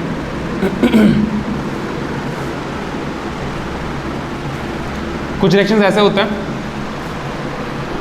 कुछ रिएक्शन ऐसे होते हैं जो सनलाइट ड्रिवन होते हैं, मतलब कि वो रिएक्शन हमेशा सनलाइट के प्रेजेंस में ही होंगे। सबसे सुंदर और सरल एग्जांपल है फोटोसिंथेसिस, ठीक है। कुछ रिएक्शंस ऐसे होते हैं जो हमेशा सनलाइट के प्रेजेंस में होंगे, बिना सनलाइट के उन रिएक्शंस का अस्तित्व ही नहीं है। तो हम क्या बोल रहे हैं, इन रिएक्शंस को डिफाइन करना बहुत सरल है ना, इसका इफेक्ट आपको पता ही है। ऐसे रिएक्शंस जो सनलाइट के प्रेजेंस में होते हैं, पहली बात उनको फोटोकेमिकल रिएक्शन कहा जाता है, ठीक है। अगर सनलाइट का क्या काम होता है, सनलाइट का काम होता है उन रिएक्शंस को इनिशिएट करना, स्टार्ट करना, ठीक है। वो जो रिक्वायर्ड एक्टिवेशन एनर्जी होती है, समझना एक्टिवेशन एनर्जी आप वर्ड कहीं भी यूज़ कर सकते हैं जहाँ पे रिएक्शन को स्टार्ट करने के लिए एनर्जी चाहिए हो रही होता है ना। ऐसा नहीं कि एक्टिवेशन एनर्जी को इसी चैप्टर के इसी टॉपिक के सब टॉपिक के अंडर में बोलेंगे, ऐसा नहीं है। एक्टिवेशन एनर्जी एक मतलब लार्ज स्केल पे यूज्ड फ्रेम टर्म है। तो फोटोसिंथेसिस रिएक्शन को इनिशिएट करने के लिए सनलाइट की आवश्यकता होती है। सनलाइट अगर रहेगी तो वो फोटोसिंथेसिस के रिएक्शन को इनिशिएट करेगा। इनिशिएट करने के वजह से क्या होगा कि वो रिएक्शन कंप्लीट हो जाएगा, मतलब फर्दर प्रोसीड करेगा। तो इफेक्ट ऑफ सनलाइट हेडिंग लगाइए और उसमें सिर्फ 2-3 बातें शॉर्ट में आपको लिखवा दे रहे हैं, आप समझ जाइए उन बातों को। पहली बात, known as photochemical reactions, known as photochemical reactions। दूसरी बात, initiated by sunlight। और तीसरी बात, एग्जाम्पल फोटोसिंथेसिस। और भी होता है, जैसे ब्लू प्रिंटिंग होता है वो भी होता है, फोटोग्राफी होता है वो भी होता है। आप फोटोसिंथेसिस देख लीजिए।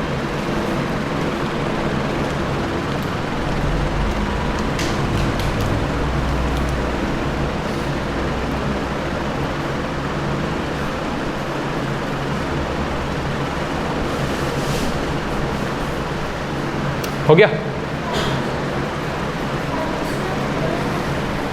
फॉर्मेशन ऑफ, हाँ बिल्कुल हो सकता है, एकदम हो सकता है, क्यों नहीं हो सकता। मतलब बेसिकली आप बोल दो उसको, बहुत सारे एलिमिनेशन रिएक्शंस होते हैं ना, elimination by halogens, elimination of hydrogen bye halogens. अभी आप पढ़ेंगे ना डिहाइड्रो हैलोजनेशन पढ़ेंगे, आपका चैप्टर ना हेलोल्केन हेलोएरीन वाला ना, उसमें आप पढ़ेंगे डिहाइड्रो हैलोजनेशन रिएक्शन। वो वही होता है, डिहाइड्रो का मतलब हाइड्रोजन बाहर निकलेगा और हैलोजनेशन ऐड होंगे, तो उसमें हैलोजन ऐड करेंगे। तो फॉर्मेशन ऑफ क्लोरोफॉर्म जो होता है वो असल में डिहाइड्रो हैलोजनेशन का एग्जांपल होता है। चलिए, अरे यूवी क्या है, सनलाइट में प्रेजेंट होता है ना यूवी का कुछ अमाउंट। बेसिकली आप समझिए, असल में यहाँ पर यूज़ किया क्या जा रहा है, सनलाइट क्यों बोल रहे हैं, क्योंकि सनलाइट में 3 मेजर रेडिएशन होते हैं, है ना। यूवी होता है, विजिबल होता है और इंफ्रारेड होता है, ये तीनों मेजर होते हैं, ठीक है। आप देखिए, ऐसे अगर तुम किसी को हीट प्रोवाइड करोगे तो मेरी बात समझो, क्लास 11 में आपको पढ़ाया था black body radiation. Black body radiation आपको ये पढ़ाया जा रहा होता है कि कोई भी बॉडी होती है वो किसी भी टेम्परेचर पे रेडिएशन रिलीज करेगी और एब्जॉर्ब करेगी सारे वेवलेंथ का, ठीक है। तो अगर आप किसी को गर्म कर रहे होते हैं बेसिकली, तो उसको आप रेडिएशन ही तो दे रहे होते हैं ना। अगर आप किसी को गर्म कर रहे हैं, इसका मतलब आप किसी भी फॉर्म में हीट सप्लाई करें, चाहे कंडक्शन, कन्वेक्शन, रेडिएशन। तो अगर मान लीजिए अरे ये पता है ना कंडक्शन, कन्वेक्शन, रेडिएशन, अगर आप कंडक्शन के थ्रू परफॉर्म कर रहे हैं तो भी उसके अंदर हीट फ्लो हो रहा है, बस में एनर्जी फ्लो हो रही है, दैट इज हीट। और वो इंफ्रारेड होगा, मान लीजिए वो इंफ्रारेड के फॉर्म में फील, क्योंकि बेसिकली क्या होता है, इलेक्ट्रॉन जो होता है वो दूसरे को रेडिएशन ट्रांसफर करता है, एक ऐसा रेडिएशन जिसको आप देख नहीं पाते, वो विजिबल रेंज में नहीं आता है, ठीक है। तो वो भी रेडिएशन हो गया। तो अब ऐसे आप सबको फिर लगेंगे फोटोकेमिकल बोलना, बात में आ रही है। आप सबको फोटोकेमिकल नहीं बोल सकते ना। मान लीजिए आप चीनी पानी के सॉल्यूशन को गर्म कर रहे हैं ताकि चीनी जल्दी घुल जाए, तो गर्म करना है बेसिकली गैस के अंदर से रेडिएशन निकल रहा है ना, विजिबल रेडिएशन आपको दिख रहा है। गर्मी मतलब क्या है, गर्मी तो रेडिएशन ही है। आपको गर्मी लग रहा होता है, दैट इज ऑल्सो रेडिएशन। गर्मी लग रहा होता है, that is also radiation. Electromagnetic wave जो होती है वो एनर्जी का प्योर फॉर्म होती है, electromagnetic radiation is the purest form of energy, उसमें कहीं भी कोई लफड़ा नहीं होता है। तो आप जो रेडिएशन बेसिकली किसी चीज़ को दे रहे होते हैं ना, आप वही रेडिएशन दे रहे होते हैं, इलेक्ट्रोमैग्नेटिक स्पेक्ट्रम की फॉर्म में ही दे रहे होते हैं, बस आप उसको समझ नहीं पाते कई बार, क्योंकि कई बार वो विजिबल रेंज में लाई नहीं करता है, कई बार इतना ज़्यादा सरल तरीके से फ्लो जाता है कि आप समझ नहीं पाते कि वो गामा रेडिएशन है। ठीक है, तो हम क्या बोल रहे हैं कि हर रेडिएशन में एनर्जी आप देंगे, तो हर रेडिएशन को आप फोटोकेमिकल नहीं बोल सकते, इसीलिए यहाँ सनलाइट लिखा जाता है। सनलाइट मतलब तीन बातें ना, यूवी, विजिबल और इंफ्रारेड। तो ज़्यादातर यूवी देना पड़ता है, क्योंकि विजिबल और इंफ्रारेड रेडिएशन की फ्रीक्वेंसी कम होती है, वो रिएक्शन को इनिशिएट नहीं कर पाती है ना। ये विजिबल और इंफ्रारेड की फ्रीक्वेंसी क्या होती है, कम होती है, ये रिएक्शन को इनिशिएट नहीं कर पाती है। लेकिन यूवी की फ्रीक्वेंसी क्या होती है, ज़्यादा होती है। आपको पता है आपके बॉडी के अंदर विटामिन डी का फॉर्मेशन कौन करता है, यूवी करती है। आपके बॉडी के अंदर विटामिन डी का जो फॉर्मेशन हो रहा होता है, सनलाइट से मिलता नहीं ना, ये तो आपको पता है, सनलाइट से मिलता नहीं आपको कि सूरज भगवान दे रहे विटामिन डी, ऐसा नहीं होता है। विटामिन डी का जो फॉर्मेशन हो रहा होता है वो अल्ट्रावायलेट रेडिएशन की वजह से होता है, low frequency of UV radiation. ठीक है, जो कि सुबह सुबह धूप में बैठने से आती है। सुबह मतलब 11 बजे नहीं, मतलब 8 बजे जब सूरज निकल रहा होता है, या फिर जब सूरज डूब रहा होता है, उस टाइम पे लोग वो सूर्य प्रणाम नमस्कार करते हैं ना, जल गिराते हैं। ठीक है, तो वो सारे कॉन्सेप्ट कम से कम किसी बहाने तो जाओ 10 मिनट धूप में। ठीक है, सुबह सुबह उठ करके धूप में पूजा करते हैं लोग, सूर्य नमस्कार सुबह भी करते हैं, तो किसी बहाने जाओ धूप में, सूर्य नमस्कार ही करो, तुम नमस्कार करो, बात में आ रही क्या, तुमको विटामिन डी मिलेगा। ठीक है, तो बच्चों को ऐसा बताया जाता है कि सूरज की रोशनी से विटामिन डी मिलता है। इट इज़ नॉट मिलता है, बनता है। ठीक है, आपकी बॉडी स्वयं बनाती है। अब इसका ये मतलब नहीं कि जाकर के विटामिन डी कमी तो अल्ट्रावायलेट लाइट में तो फैल जाओ। ठीक है, गजब ने विटामिन डी मिला सर, हड्डियाँ मार देंगे, टूटेगा दीवार। ठीक है, यूवी रेडिएशन की हाई फ्रीक्वेंसी आपके लिए खतरनाक होती है, क्योंकि वो सेल के जेनेटिक मटेरियल को डैमेज करती है। फ्रीक्वेंसी अगर हाई है तो, लो फ्रीक्वेंसी अल्ट्रावायलेट रेडिएशन जो होता है वो आपके लिए प्रॉफिटेबल होता है। अरे पता है ना कैंसर होता है, आप बहुत तेज हैं। ठीक है, चलिए आगे बढ़ते हैं। तो ये हो गया, लिख लो, खत्म करो बात, लिख लिए, बहुत तेज हो। चलिए अगला हेडिंग लगाइए, द मोस्ट इंपॉर्टेंट हेडिंग। ये बोला लिखिए, पूरा इसको लिखिए, लिखिए। तो हेडिंग वहाँ क्यों लगा रही हो, उत्तर लिखिए तो और नीचे लगाओ। चलो नहीं, हम बोले ये हो गया, बोले हाँ, तो इतना कॉपी में छूटा होना चाहिए ना जगह। कुछ बच्चे मेरी बात, कुछ बच्चे हैं ना मेरी बात इससे आसानी से मानते, कुछ ही बोलते हैं। आप जो बोल लीजिए, कोई दिक्कत नहीं है, सब सही है ना। नहीं, डिपेंड करता है। हेडिंग लगाइए, law of mass action and rate constant. Chapter खत्म। हाँ भाई, तभी तो हेडिंग आ रहा है, law of mass action and rate constant.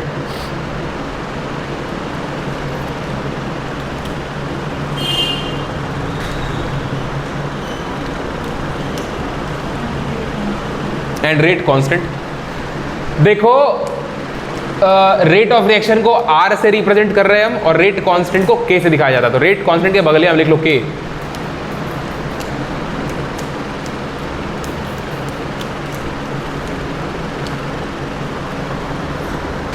हो गया। देखो, लॉ ऑफ मास एक्शन क्या होता है। लॉ ऑफ मास एक्शन ये बोलता है कि जो भी रिएक्टेंट्स होते हैं उनका जो रिएक्ट करने का रेट होता है, मतलब वो कितने सुंदरतापूर्वक, कितने अच्छे से, कितने बढ़िया से रिएक्ट करेंगे, वो डायरेक्टली प्रोपोर्शनल होता है उनके एक्टिव मासेस के। एक्टिव मास एक टर्म है जो क्लास 11 में पढ़ाया जाता है। असल में आप एक्टिव मास का मतलब कॉन्सेंट्रेशन समझिए।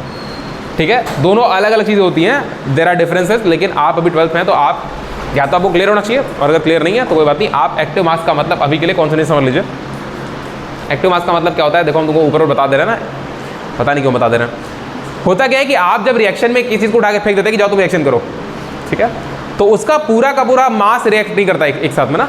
उसका पूरा का पूरा जो मास होता है वो रिएक्शन में इन्वॉल्व नहीं होता।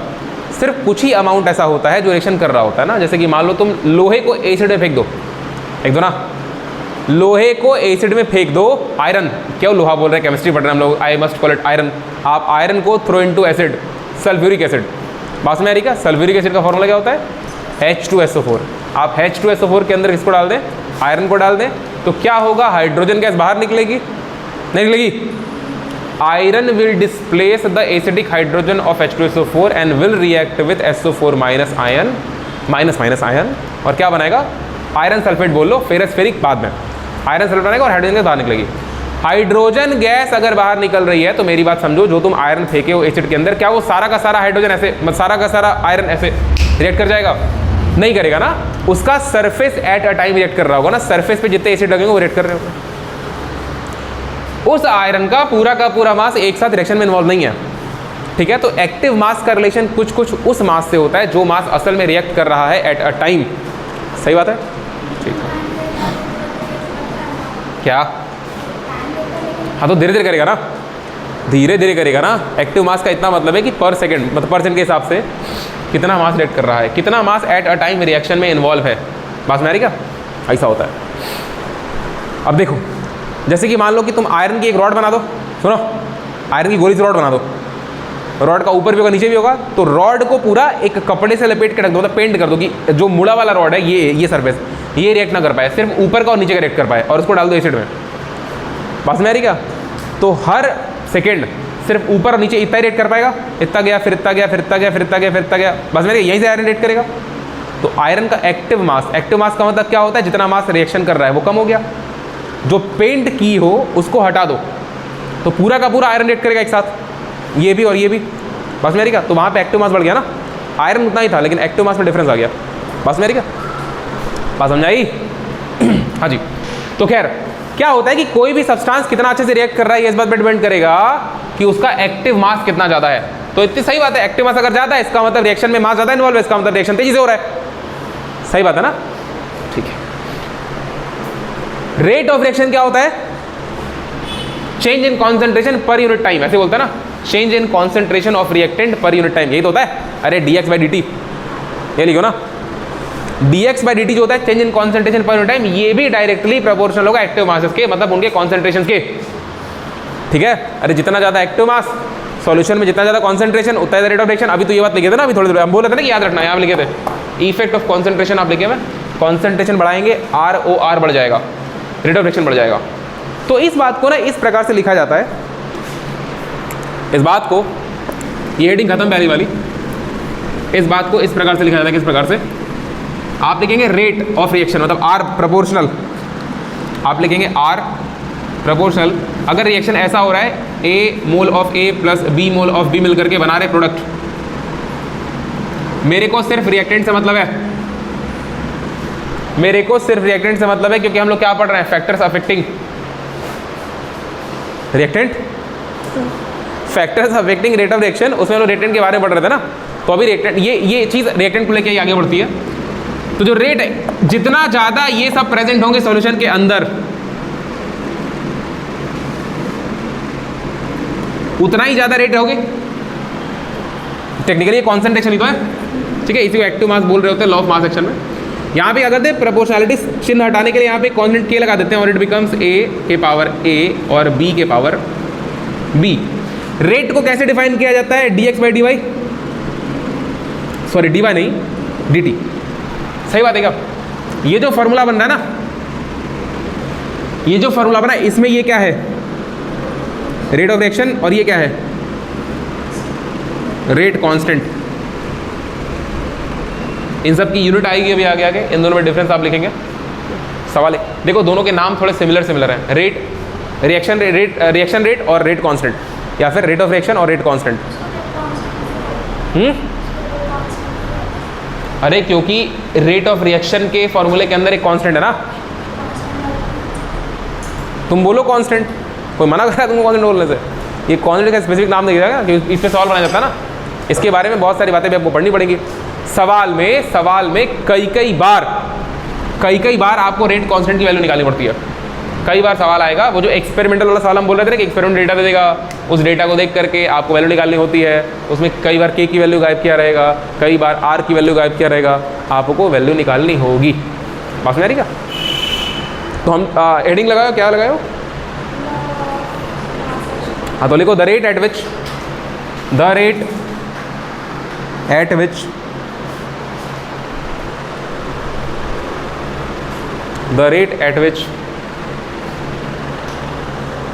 a substance reacts, the rate at which a substance reacts is directly proportional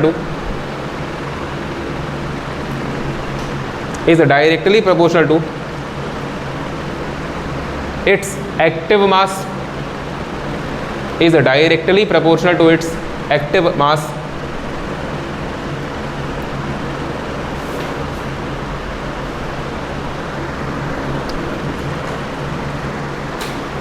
and comma लगाइए नीचे आइए, and the rate at which, दोबारा से, the rate at which a reaction proceeds, and the rate at which a reaction proceeds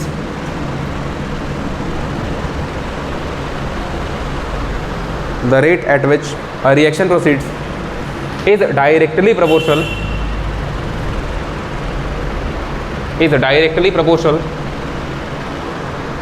to the product of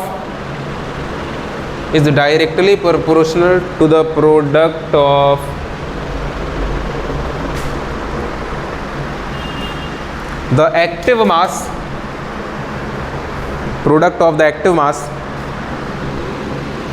of the reacting substances, active mass of the reacting substances.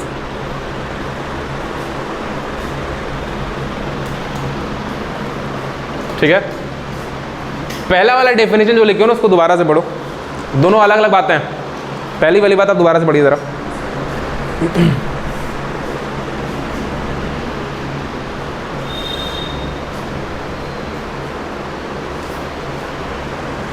देखो पहली वाली बात ये बोल रहा है कि किसी भी एक रिएक्शन में अगर एक सिंगल सब्सटेंस की बात करें, सारे रिएक्टेंट्स की बात नहीं कर रहा है, वो रेट ऑफ रिएक्शन की बात नहीं कर रहा है, वो सिर्फ एक सिंगल सब्सटेंस की बात कर रहा है कि एक सिंगल सब्सटेंस कितना तेजी से रिएक्शन कर रहा है।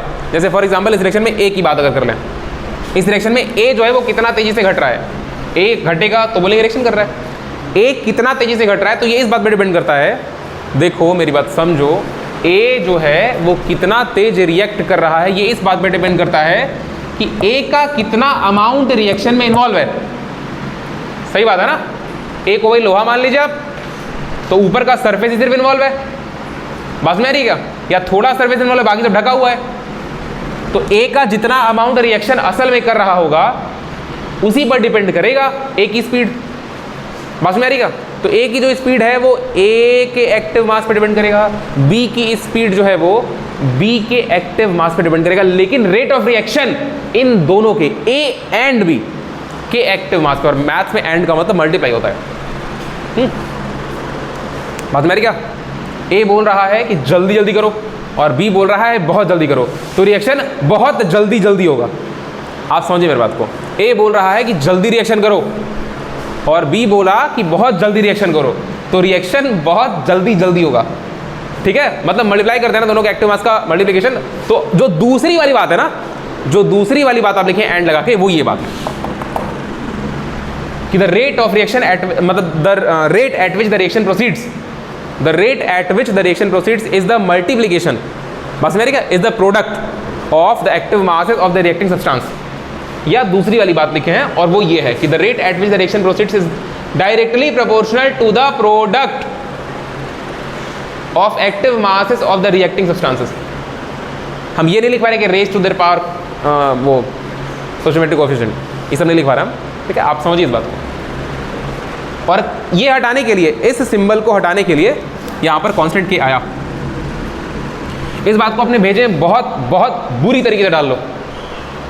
ठीक है, कि रेट कांस्टेंट और रेट ऑफ रिएक्शन में जमीन आसमान का फर्क है।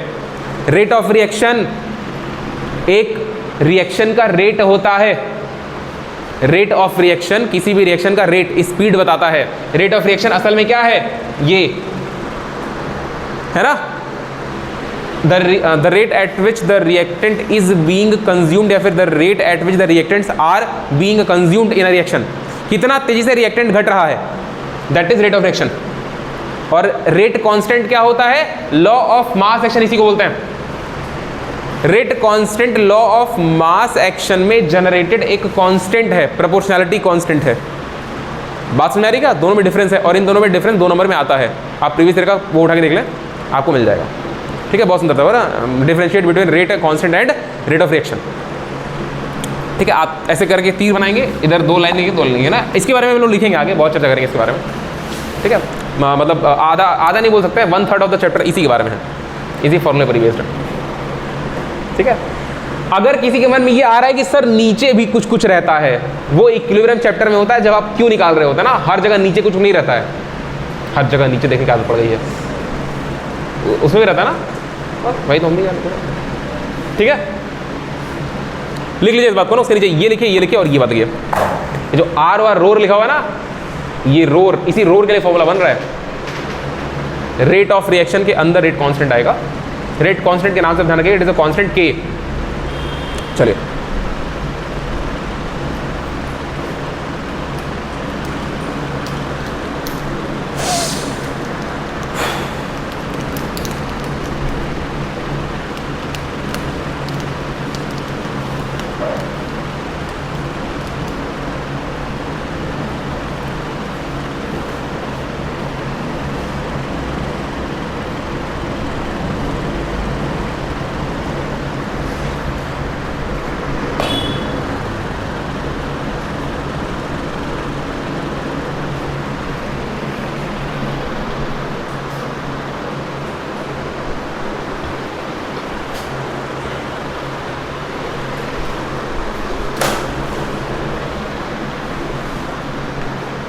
हो गया।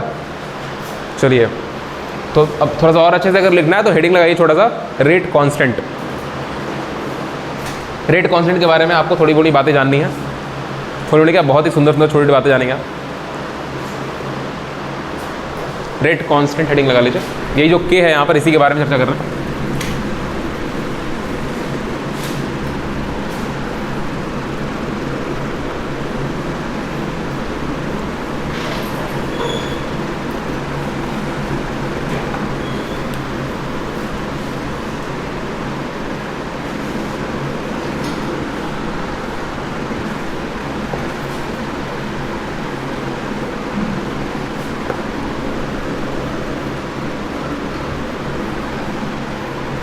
हाँ जी, सॉरी,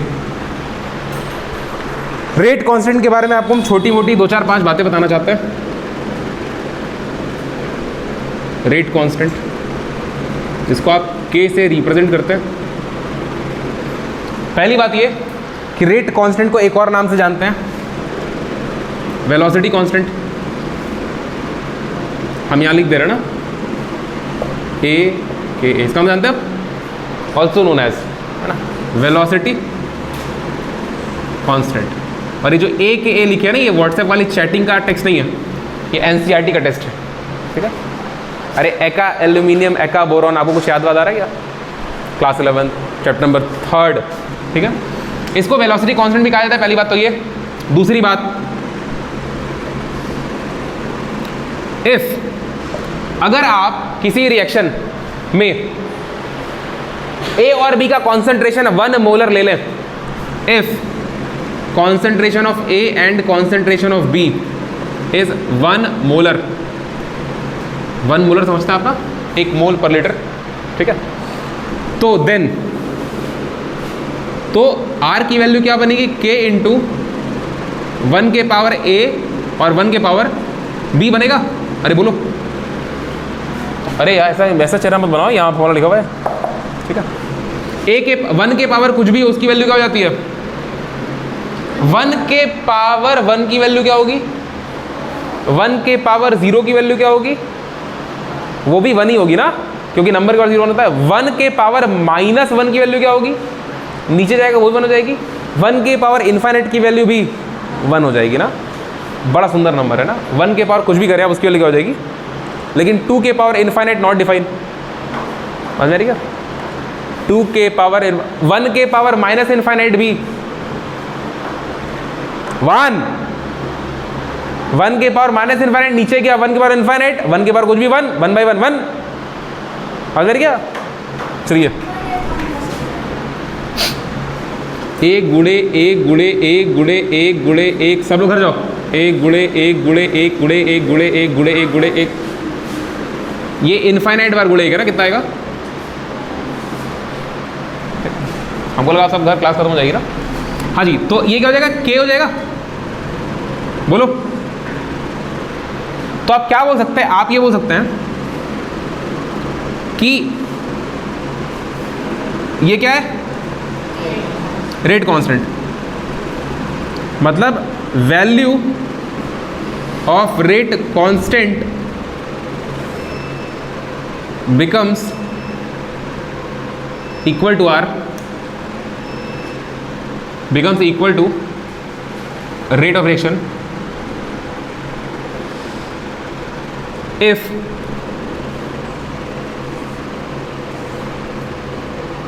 ये दोनों वैल्यू क्या हो जाए, 1 मोलर हो जाए। बस मेरे क्या, in that case, in that case जो K है is called specific reaction constant. आपको स्पेसिफिक रेजिस्टेंस याद है, स्पेसिफिक रेट ऑफ रिएक्शन बोल सकते हैं इसको आप। आपको स्पेसिफिक रेजिस्टेंस याद है, स्पेसिफिक रेजिस्टेंस क्या होता है? स्पेसिफिक रेजिस्टेंस किसको बोलते हैं? रेजिस्टिविटी को बोलते हैं क्या? स्पेसिफिक रेजिस्टेंस नहीं बोलते क्या, बोलते हैं ना। स्पेसिफिक कंडक्टिविटी किसको बोलते हैं? कंडक्टेंस को। लेकिन कब? जब सारी वैल्यू फॉर्मूले 1 हो जाए, है पता ना, है ना। जब कंडक्टेंस की वैल्यू डायरेक्ट कंडक्टिविटी के बराबर हो जाए, है ना, तो उसको क्या बोलेंगे? लिखिए, इतनी बात है, नहीं बताएंगे, लिखो पहले, लिख लोगे तब बताएंगे। लिखो जल्दी जल्दी।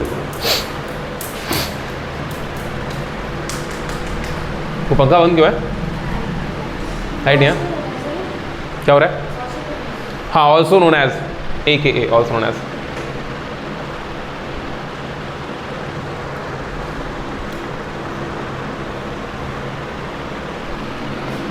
इसमें आपको कंफ्यूजन नहीं आना चाहिए ना। आप R बराबर रो लिखते हैं ना, जब R बराबर रो और G बराबर K, सही बात है ना। R बराबर अगर रो हो गया तो इसको क्या बोलेंगे? Specific resistance. मतलब कि इस वाले, मतलब जो कांस्टेंट था, जो चीज कांस्टेंट है उसके नाम क्या, स्पेसिफिक लगाएंगे और इधर वाले का नाम डाल देंगे। इसको क्या बोलेंगे? Specific conductance. तो R बराबर क्या आया ना, तो इसको क्या बोलेंगे? स्पेसिफिक। ये क्या है? Rate of reaction. तो specific reaction rate, specific rate of reaction बोल दो, कोई दिक्कत नहीं हमको।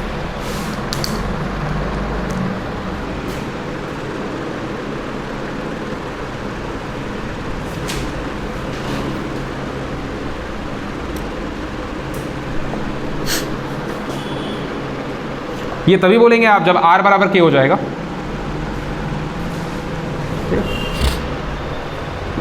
लिखिए लिखिए,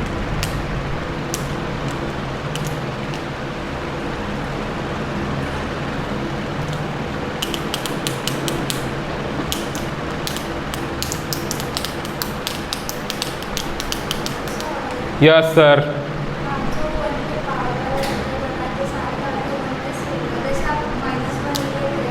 चुप रहो, बता रहे हैं, सुनो, खाली तुम्हारे लिए। देखो इधर, 1 के पावर 1 समझती हो? 1 बार 1। 1 के पावर 2 समझती हो? 2 बार 1। 1 के पावर 0 का मतलब क्या होता है? 1। कैसे? क्योंकि 0 क्या लिख सकती हो? 1 - 1, और ये बनेगा 1 के पावर 1, और -1 वाला पावर नीचे चला जाता है ना। ऊपर वाला 1, नीचे वाला 1, आंसर क्या आ गया? 1 एकम 1। 1 के पावर 10,000 की वैल्यू कितनी होती है? 1 के पावर -1। तुमको ये समझ में आ गया और -1 नहीं समझ में आ रहा है, आश्चर्य की बात है। वो नीचे जाएगा तो पावर पॉजिटिव हो जाएगा ना, नहीं हो जाएगा?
हो गया?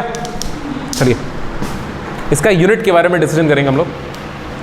इसके यूनिट, रेट कांस्टेंट का यूनिट। देखो रेट कांस्टेंट का यूनिट हालांकि समझाने से पहले आपको हमको ऑर्डर ऑफ रिएक्शन समझाना होता है, लेकिन उसको हम एक लाइन आपको समझा देंगे ताकि आपके दिमाग में बात घूमती भी रहे कि ऑर्डर ऑफ रिएक्शन कुछ कुछ ऐसा ऐसा होता है। अरे क्या कर दीजिए, मतलब आदमी को सुई गड़ गया पूरा तलवार भोंक दो, बेचारा मरमरा सा रहा है, जान ले लो। अच्छी डॉक्टर बनेगी, पेशेंट बीमार पड़ा सीधे है, अच्छा नहीं लग रहा है, बीमार है तो अच्छा ही क्या नहीं लग रहा है, अभी लाके पंप से हवा भर दो, देखो तगड़े चमकेगा। अरे सफ़ेद वाले को देखो, सफ़ेद शांति का कलर होता है, सफ़ेद को देखो अपना जीवन शांत बनाओ। देखिए जी, जब रेट कांस्टेंट के यूनिट के बारे में चर्चा करेंगे तो असल में ये एक बहुत ही सुंदर और थोड़ा सा डीप टॉपिक हो जाता है, क्योंकि यहाँ पे आपको दो तीन छोटी छोटी बातें बहुत ज़्यादा समझ में आने लगती हैं। देखो मेरी एक बात समझो, रेट लॉ में आप जो कॉन्सेंट्रेशन लिख रहे होते हैं वो रिएक्टेंट्स का लिखते हैं। प्योर सॉलिड अगर है या फिर लिक्विड है, बहुत आय मात्रा में प्योर लिक्विड है, तो उसका कॉन्सेंट्रेशन आप यूनिटी ले लेते हैं। आपको याद है क्या ये बात? अरे याद है, आपको जब एक्टिव मास या कॉन्सेंट्रेशन रखना होता है प्योर लिक्विड का या फिर सॉलिड का, आप उसका कॉन्सेंट्रेशन यूनिटी ले लेते हैं। बात में आ रही क्या? या फिर कोई चीज़ ऐसी है जो बहुत बहुत बहुत बहुत मात्रा में प्रेजेंट है, तो वो तो रिएक्शन में कंज्यूम होगी ही नहीं। बात में आ रही क्या? तो रेट ऑफ रिएक्शन उस पर डिपेंड नहीं करेगा। जो चीज़ बहुत ज़्यादा मात्रा में है जो कंज्यूम नहीं हो पाएगी, खत्म ही नहीं होगी कभी, रेट ऑफ रिएक्शन उस पर डिपेंड नहीं करेगा। रेट ऑफ रिएक्शन सिर्फ उस पर डिपेंड करेगा जो चीज़ कंज्यूम हो रही है, क्योंकि रिएक्शन कंप्लीट कब मानते हैं आप? जब रिएक्टेंट खत्म हो जाए। और समुंदर के साथ अगर रिएक्शन करवाओगे किसी सब्सटेंस ए का, तो समुंदर तो खत्म होने से रहा, आप रिएक्शन कब खत्म हो गया ये कब मानेंगे? जब ए खत्म हो जाएगा। ए जो आप लेके गए रिएक्शन करा, समुद्र के पास गए, आप बोले देवता जी रिएक्शन करवा दीजिए, तो जब ये खत्म हो जाएगा आप बोलेंगे रिएक्शन हो गया।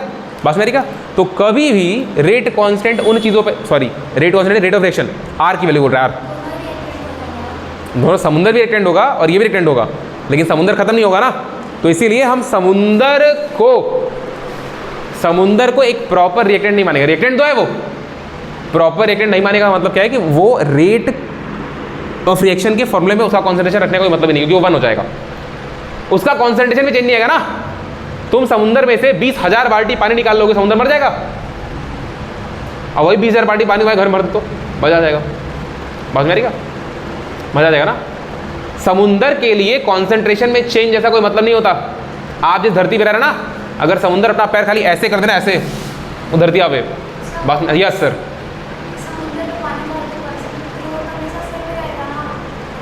तो हम क्या, हम उर्दू बोल रहे हैं?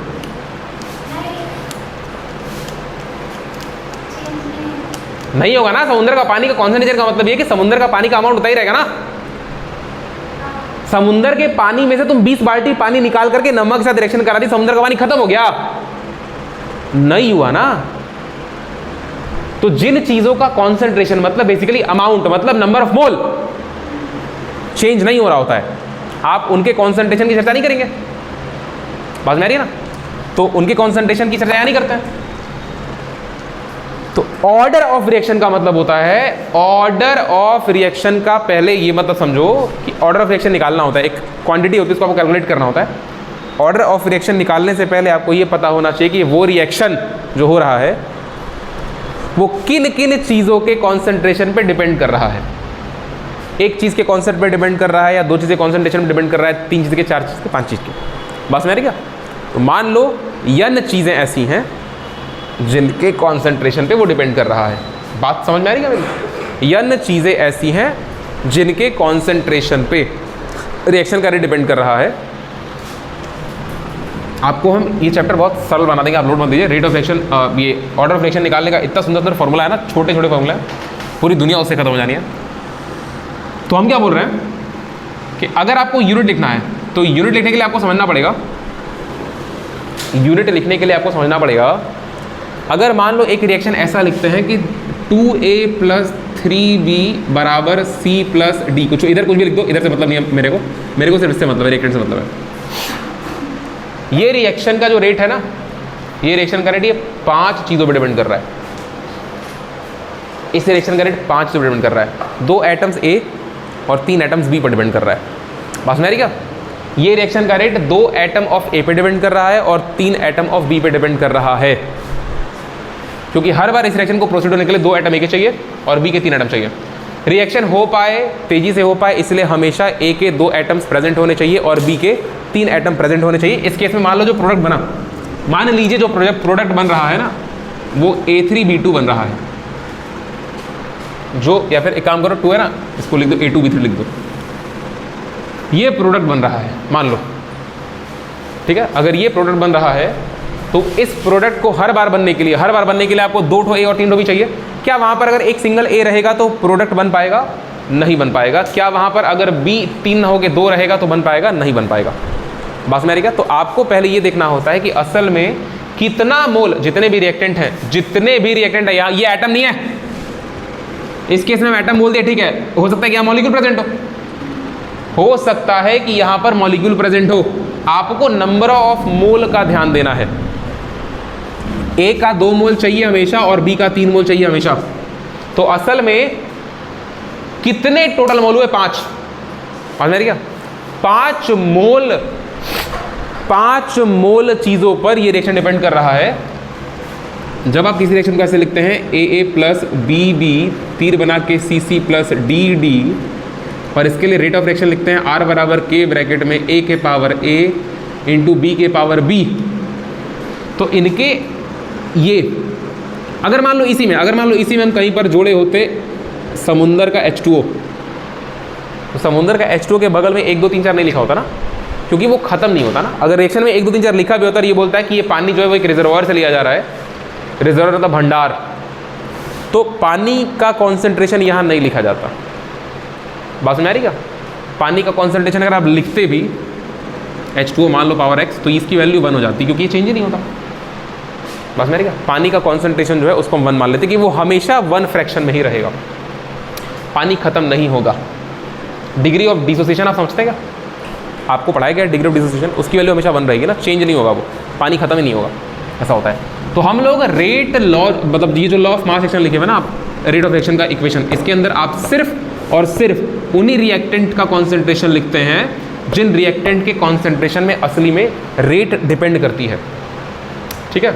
अब अगर आप ऐसा लिख पाए, समझ गए किसको नहीं लिखना है, किसको नहीं लिखना है, समझ गए, तो आप ये बात सवाल में अपने से अप्लाई नहीं कर पाएंगे। कई बार ऐसा को सवाल में चीज़ दी रहेगी, कुछ इंपॉर्टेंट सवाल आप करेंगे जिससे आप ये बात समझ जाएंगे, अच्छा ठीक, किसको इसको नहीं लिखना है, किसको लिखना है। और बाकी ये बात अपने ध्यान रखेंगे कि प्योर लिक्विड और सॉलिड, उसके लिए आप 1 ले लेंगे, उसको छोड़ देंगे, वो चीज़ इसमें नहीं आएगी। बात समझ आ रही है? तो आप इस रेट ऑफ रिएक्शन के इक्वेशन में जो चीज़ें लिख लिए, इनके जो भी स्टोकियोमेट्री आए पावर्स, इनको ऐड कर लीजिए, ये हो जाएगा रेट ऑफ रिएक्शन। बात समझ आ रही है? आप इनको क्या हो गया, सॉरी हाँ, ऑर्डर ऑफ रिएक्शन, आप इनके पावर्स को ऐड कर लीजिए, वो हो जाएगा order of reaction. Order of reaction निकालने का सरल तरीका है, ऑर्डर ऑफ रिएक्शन निकालने के लिए आपको लॉ ऑफ मास एक्शन लिखने आना चाहिए। लॉ ऑफ मास एक्शन लिखने के लिए आपको ये पता होना चाहिए कि वो जो रिएक्शन की रेट है वो किन की चीज़ों पर डिपेंड कर रही है और किन पे डिपेंड नहीं कर रही है। बात समझ आ रही है? कुछ रिएक्शन ऐसे होते हैं, आपको हम एक बात यही बताते हैं, कुछ रिएक्शन ऐसे होते हैं जिन रिएक्शन के कॉन्सेंट्रेशन में चेंज आता ही नहीं है, जिन रिएक्शन के कॉन्सेंट्रेशन में चेंज नहीं आता है, मतलब आप पानी मिलाते जाएंगे, आपको लगेगा कि वो डाइल्यूट हो रहा है, लेकिन होता ही नहीं। मतलब एक हद तक ऐसा नहीं होता कि मतलब उठा के पूरा बाल्टी डाल दो उसमें। एक हद तक आप हल्का हल्का पानी मिलाएंगे, टाइट्रेशन आपको पढ़ाया जाता है, हल्का हल्का पानी मिलाएंगे, लेकिन उसके कॉन्सेंट्रेशन में चेंज आता नहीं है।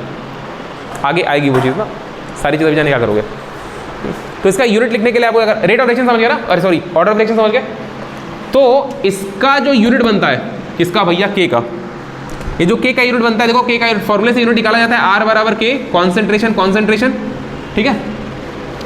कॉन्सेंट्रेशन का यूनिट क्या होता है, मोलर, इसका भी यूनिट मोलर, अगर और भी होता उसका मोलर, अगर बहुत सारे कॉन्सेंट्रेशन होते अलग अलग रेट, सबका यूनिट मोलर बनता और सबके पावर 1 1 1 ऐसे करते करते मान लो n बहुत सारे पावर्स हो गए, टोटल कितने कॉन्सेंट्रेशन हो गए n हो गए, तो R बराबर क्या बनता K इंटू m के पावर n बनता। ये R क्या है, चेंज इन कॉन्सेंट्रेशन अपॉन में चेंज इन टाइम बराबर K इंटू कॉन्सेंट्रेशन के पावर n। ये जो कॉन्सेंट्रेशन है इसका भी यूनिट मोलर ही होगा और नीचे टाइम का यूनिट सेकंड हो जाएगा बराबर K इंटू m के पावर n हो जाएगा। यहाँ से आप K का यूनिट निकालने का ट्राई करिए, m को भेजिए नीचे, तो K बराबर बोलो क्या बोल रहे हो, कट जाएगा, m कट जाएगा, लज्जा नहीं आई बोलते हुए। ये सेकंड है, इसको टाइम मान लेते हैं क्योंकि मिनट में भी हो सकता है, लेट से टाइम।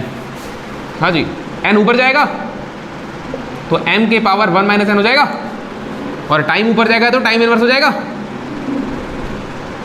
मोलैरिटी का मतलब क्या होता है, मोल पर लीटर के power 1 minus n into time के पावर माइनस n, जहाँ पे n क्या है, ऑर्डर ऑफ रिएक्शन।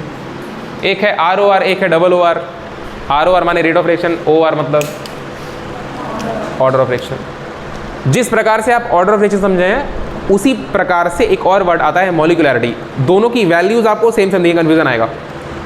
जैसे देखो यहाँ पे ना इस चैप्टर में दो चीज़ों का बहुत कंफ्यूजन होता है, जैसे कि एक है रेट ऑफ रिएक्शन, एक है रेट कांस्टेंट, छोड़ो, एक है लॉ ऑफ मास एक्शन, एक आएगा रेट लॉ, फिर ऑर्डर ऑफ रिएक्शन, मॉलिक्यूलैरिटी, सिमिलर चीज़ें, इनका पेयर बना के ध्यान रखना, ठीक है। चलो हम लोग करेंगे इसको डिफरेंशिएट करके। ये यूनिट है, ये मोल पर लीटर के पावर 1 माइनस, सुनो इसको अगर उलट दें, लीटर ऊपर मोल नीचे, तो ये बनेगा n माइनस 1, समझ क्या। तो ये इसका यूनिट है, सीधे यूनिट लिख लो, बाकी इसको तो हम लोग अच्छे से करेंगे ये आगे जब ऑर्डर ऑफ रिएक्शन हेडिंग पड़ेगा तो। यूनिट लिख लीजिए इसका भाई। रेट कांस्टेंट का है ये,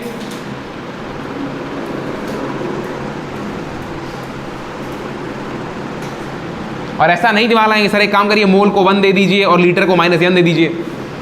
मोल और लीटर दोनों के पावर -n गया हुआ, नहीं असल में क्या होता है ना कि बच्चे बहुत तेजस्वी होते हैं, ठीक है, बहुत तेज होते हैं, उनको लगता है why to go that difficult, इतना डिफिकल्ट रास्ता क्यों पकड़े हम। हमको दिख रहा है कि 1 पहले है मतलब ऊपर वाला होगा, n निगेटिव मतलब नीचे वाले का होगा, क्या। हाँ देखो इंपॉर्टेंट है, सीधा आंसर बोले कि जरूरी है, ठीक है। आपको अभी आइडिया नहीं है, मेरे हिसाब से, अपने हिसाब से आइडिया होगा, अभी आपको आइडिया नहीं है कि इस यूनिट से आप इस चैप्टर के सवालों का क्या क्या उखाड़ सकते हैं, ठीक है। आप इसको देख के रेट ऑफ रिएक्शन, आप सिर्फ रेट कांस्टेंट के यूनिट को देख के बता सकते हैं कि वो किस ऑर्डर का रिएक्शन है, ठीक है। सवाल में रेट कांस्टेंट के की वैल्यू दे रखा होगा, यूनिट भी दे रखा होगा, आप उसको चेक मार के बता देंगे किस ऑर्डर का रिएक्शन है, और इस पर जेई और नीट में सवाल आता है सिर्फ उस पर, ठीक है।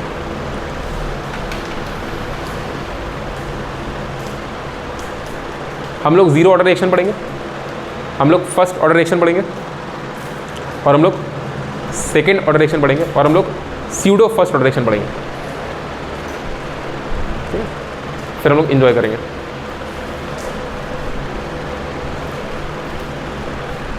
चैप्टर में आ गया, आरएनएस कॉन्सेप्ट पूरा पढ़ेंगे ना, पूरा का पूरा आरएनएस कॉन्सेप्ट इंटरेस्टिंग चीज़ है। अरे 7:35 हो गया।